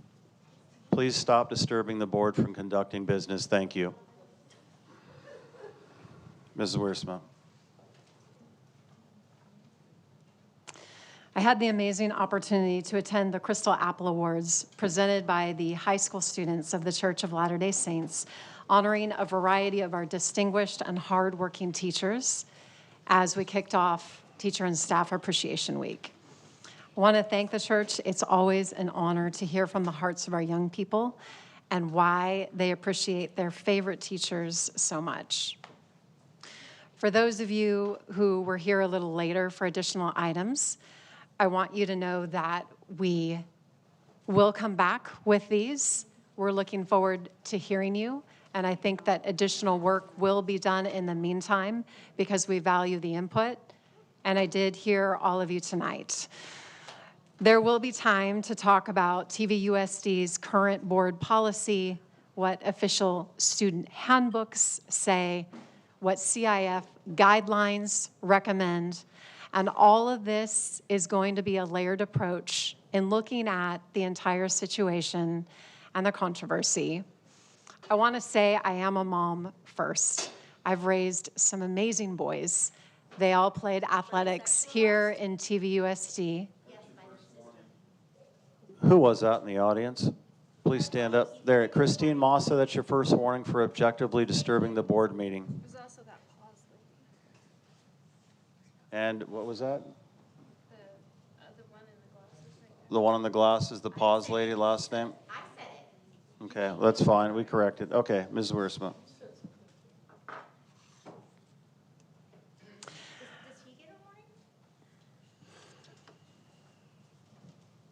Please stop talking and let this board member speak. If you keep on talking, you're on a second warning, you're out of here. I'm not going to, okay, this is clarity. Everybody, we're almost done. We can do this. Ms. Wiersma.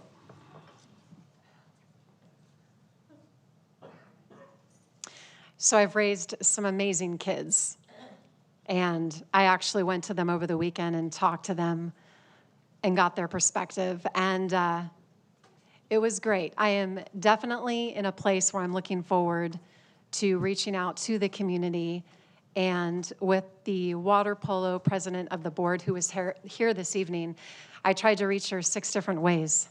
I DM'd her twice, I added her in a post, I added her in Mr. Sola's post. I reached out through a mutual friend, and I also reached out to her place of business that's on Instagram just to leave a message and let her know. I want to connect with you as a mom, heart to heart. Unfortunately, we didn't have that opportunity, and it got driven to the press.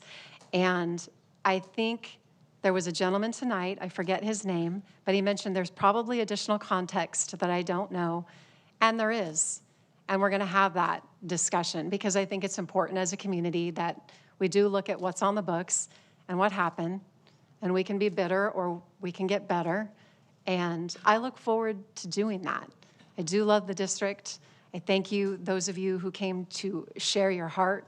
But initially, we're concerned because constituents reached out to us and what they saw circulating on social media. And at the end of the day, we love our teams and our amazing boys.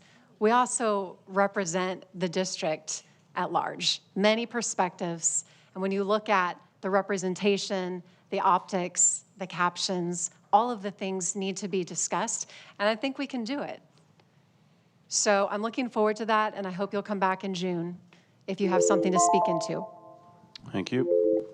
Mr. Schwartz. Yes, first, I want to apologize not for what I said, but for the anger I expressed in what I had to say before. However, that does not change what I felt and what I was trying to say.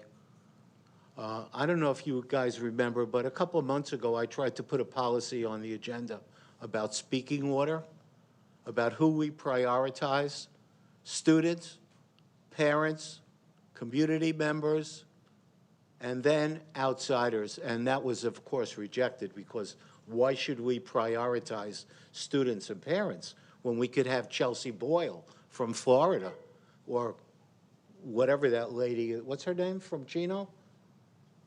Rosie from Chino. Oh, from Oceanside. However, let me get back to what I wanted to talk about. Despite the protestations, there are board members here who do not value your input. They might say it, but obviously they didn't listen to what people were saying. Because if they listened, not only was there a message, there was a direction in what people said, and many people said the same thing. I want to thank Melissa for bringing sanity to our board and for being so special to all of us and listening to what she had to say and sharing the perspective of the kids, because that's why we're here. And I want to wish her good luck at Harvard. She's going to love it there. My son went there. It's a great town. You're going to have a great time. I want to mention TVHS Stunt. They were #1 in CIF in the southern section and #3 in the state. And thank you to the wonderful parent who reminded me about that. I want to talk about Nathan, because I've known Nathan for a while. Those of you who don't know him are going to get to know him when he comes to board meetings. He's the lacrosse captain. He has a 4.8 GPA. He started the Green Hope movement in his school to raise money for nonprofits. He started the Bridge Initiative Club. He is the senior class president. He's going to study political science, and he hopes to attend Georgetown. He's also the National Honor Society secretary. He is a kind and caring, intelligent young man. He's going to follow Melissa and the tradition she started, and he's going to be a great member to our board. To those of you who are here, again, I'm going to repeat. We're here for kids and we're here for parents, and I'm sorry that those of you who wanted to speak did not get to speak. But if you want to reach out to me, you can email me, and I'll be happy to hear what you have to say and bring it back to the next board meeting. Thank you. Mr. Barham.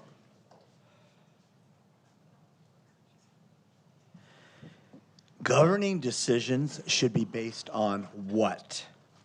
The law, public interest, and credible evidence about what works. I want to talk about those water polo boys. At baseline, what the students did is expressive conduct. I'm going back to the law.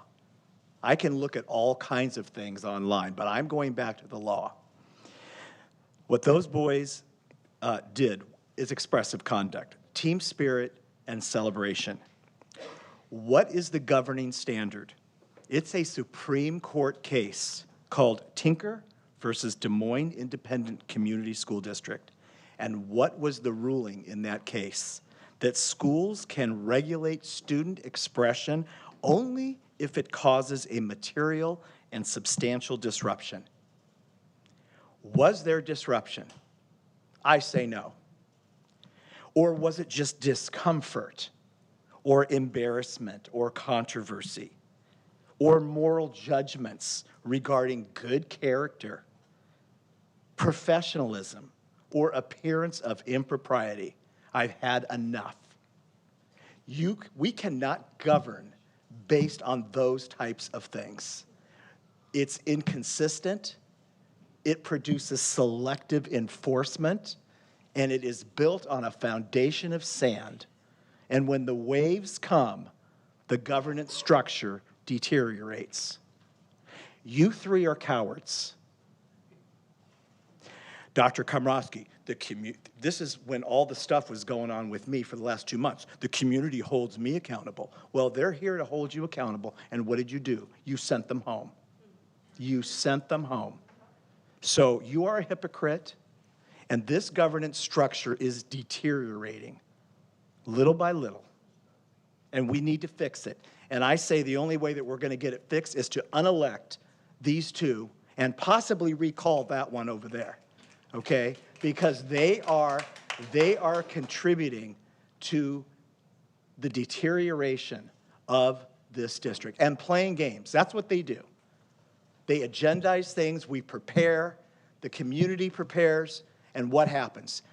What they don't want to face, because they're cowards, the three of them, they say, well, we're going to remove that. We're not going to go till 10 o'clock. We've gone till 12 o'clock when Rosie's here or Chelsea's here. It is just hypocrisy it's hypocrite after hypocrite. It's time to unelect these people, okay? And that is my protected speech because they are not contributing to the success or educational outcomes of TVUSD. All right. Done.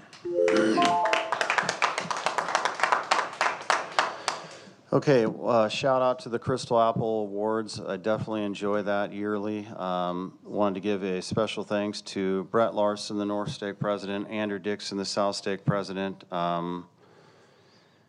Ann and Dr. Alan Pulsifer, very graceful, all four of them. Shout out to all the students in their choir. It's one of my favorite parts. The leadership that they incorporate there is awesome. The students reach out to their teachers and they select who they believe embodies Christ-like character attributes. And then board members, Mr. Schwartz and Mr. Barham, they made a video basically talking about they're not allowed to email board members directing it at me. I just wanted to stop the misinformation. I had a one-way communication sent out to all 5 board members, and I'll just release it to the public now in summary. Board members have always been able to email students. We suggest emailing from your district email, not to your personal email.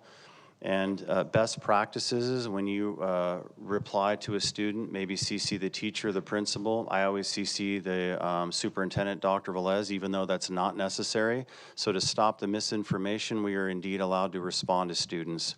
Please stop spreading false information into the public. It actually deteriorates trust that the public has with the board, and it starts with you two doing this as well.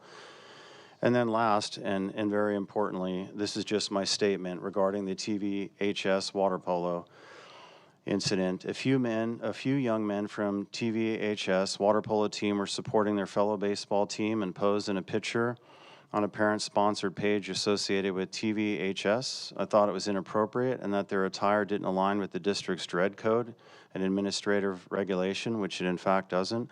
As a result, the site admin spoke with the students, removed the post, and reminded them of our current dress code. That said, in showing their team spirit to other students, I'm sure these are amazing kids and that they did not intend to cause any harm with their post. In the end, I would encourage them to dress for success, as they will be our future leaders when they leave TVUSD. Thank you. Dr. Komrosky, I didn't make, before you go to Melissa, can I make a clarifying, since I... If you got a point of clarity, it's fine. You can use my time for it, 36 seconds, you can keep on, yes. Actually, we did pass a policy that says board members cannot send private one-way communication to students, and we held the board members to the same anti-grooming behavior, like they cannot have private one-way communication with students via text, email. Yeah, that's in a bylaw. I'm just talking Yeah, about emailing. And it says email too, no private emails. They have to include someone, and it's under the Keenan training that does constitute grooming behavior. So Okay. that was written so that they wouldn't. Melissa. There you go. Last night, I attended the annual Temecula Dollars for Scholars award ceremony. I'm so proud of all of our seniors. Thank you to the Dollars for Scholars team for investing in the future of the class of 2026. I'd also like to congratulate my fellow Puma, Nathan Berry, as being elected as my successor. Growing up in this district has been an incredibly special experience, and spending my senior year serving on this board has made it even more meaningful. From Barnett Elementary to Day Middle, then at SHAP, I was given every opportunity to grow into the person I am today. Every teacher, mentor, classmate, and friend helped shape me, and I cannot express how grateful I am for that. I truly believe I received an outstanding education here while being encouraged to pursue my passions and ambitions. As a student, I rarely had complaints about my experience in this district. Unfortunately, I cannot say the same about the governance of this board. In a district filled with passionate educators, talented students, and supportive families, our governing board should reflect those same qualities. Instead, month after month, I return to this seat and watch hours of pettiness, personal attacks, accusations, dysfunction, and unprofessional behavior. I am the student representative on a board of education. That should not be a difficult position to hold. Yet, constantly, people tell me how impressive it is that I can sit through these meetings with a straight face, that I can leave meetings after midnight and then wake up the next morning to take AP exams or go back to class like everything is normal. There's no reason school board meetings should end regularly at midnight. There is no reason clips from these meetings should circulate online because they are seen as chaotic or embarrassing. And there is especially no reason that when people search for TVUSD news, they find headlines like, "Meeting ends over safety concerns," "Trustees face fallout for comparing teen athletes to strippers," or "Employees plead for classroom safety at governing board meeting." I have friends here in the audience tonight supporting me because this is my final meeting, and some of them had never attended a board meeting before. During our recess today, they asked me, "This is what you deal with every month?" And that question alone should be deeply concerning to this board. Students in this district are embarrassed by the conduct they see from the adults elected to represent them. I could spend much longer detailing the failures, controversies, and frustrations that have defined these meetings over the past year, but I won't, because over the past 10 months, more respect and professionalism than it has consistently shown during my term.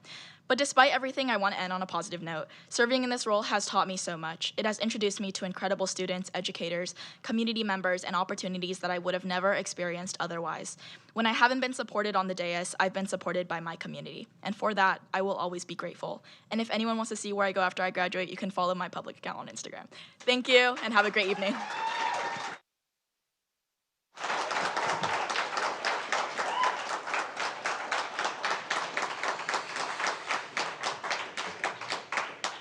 Superintendent comments, Dr. Velez. Well, I'm going to take a little bit of a different path with closing comments tonight. And I know some of you have already talked about these things, but I do want to acknowledge what an incredible spring season for athletics has been across all of our high schools. We continue to see our students achieve at the highest levels, with several teams still competing in CIF playoffs this week. At TVHS, the stunt team made history as Division I CIF champions, becoming the first TVUSD team to earn this honor, and went on to finish third in the state after an incredible 29-28 semifinal match. The TVHS baseball also captured the Southwestern League title with a perfect 15-0 league record and is currently ranked 7th in Division I, while the boys volleyball advanced to the CIF Division VI finals. At Chaparral High School, the stunt team advanced to the second round of CIF playoffs. Over at Great Oak High School, both the girls and the boys swim earned Southwestern League championships for the first time since 2025 and are competing in CIF prelims this week. Beach volleyball, in its inaugural season, advanced to the second round of the CIF playoffs. Boys tennis captured the Southwestern League championship, and girls lacrosse is competing in CIF semifinals today. In addition, both baseball and softball continue their CIF playoff runs this week. We are so incredibly proud of all of our student athletes, coaches, staff, and families for representing TVUSD with such excellence, sportsmanship, and pride. So thank you to all of those people, truly, for all of your work in creating the best student athletes we have in this county. Thank you.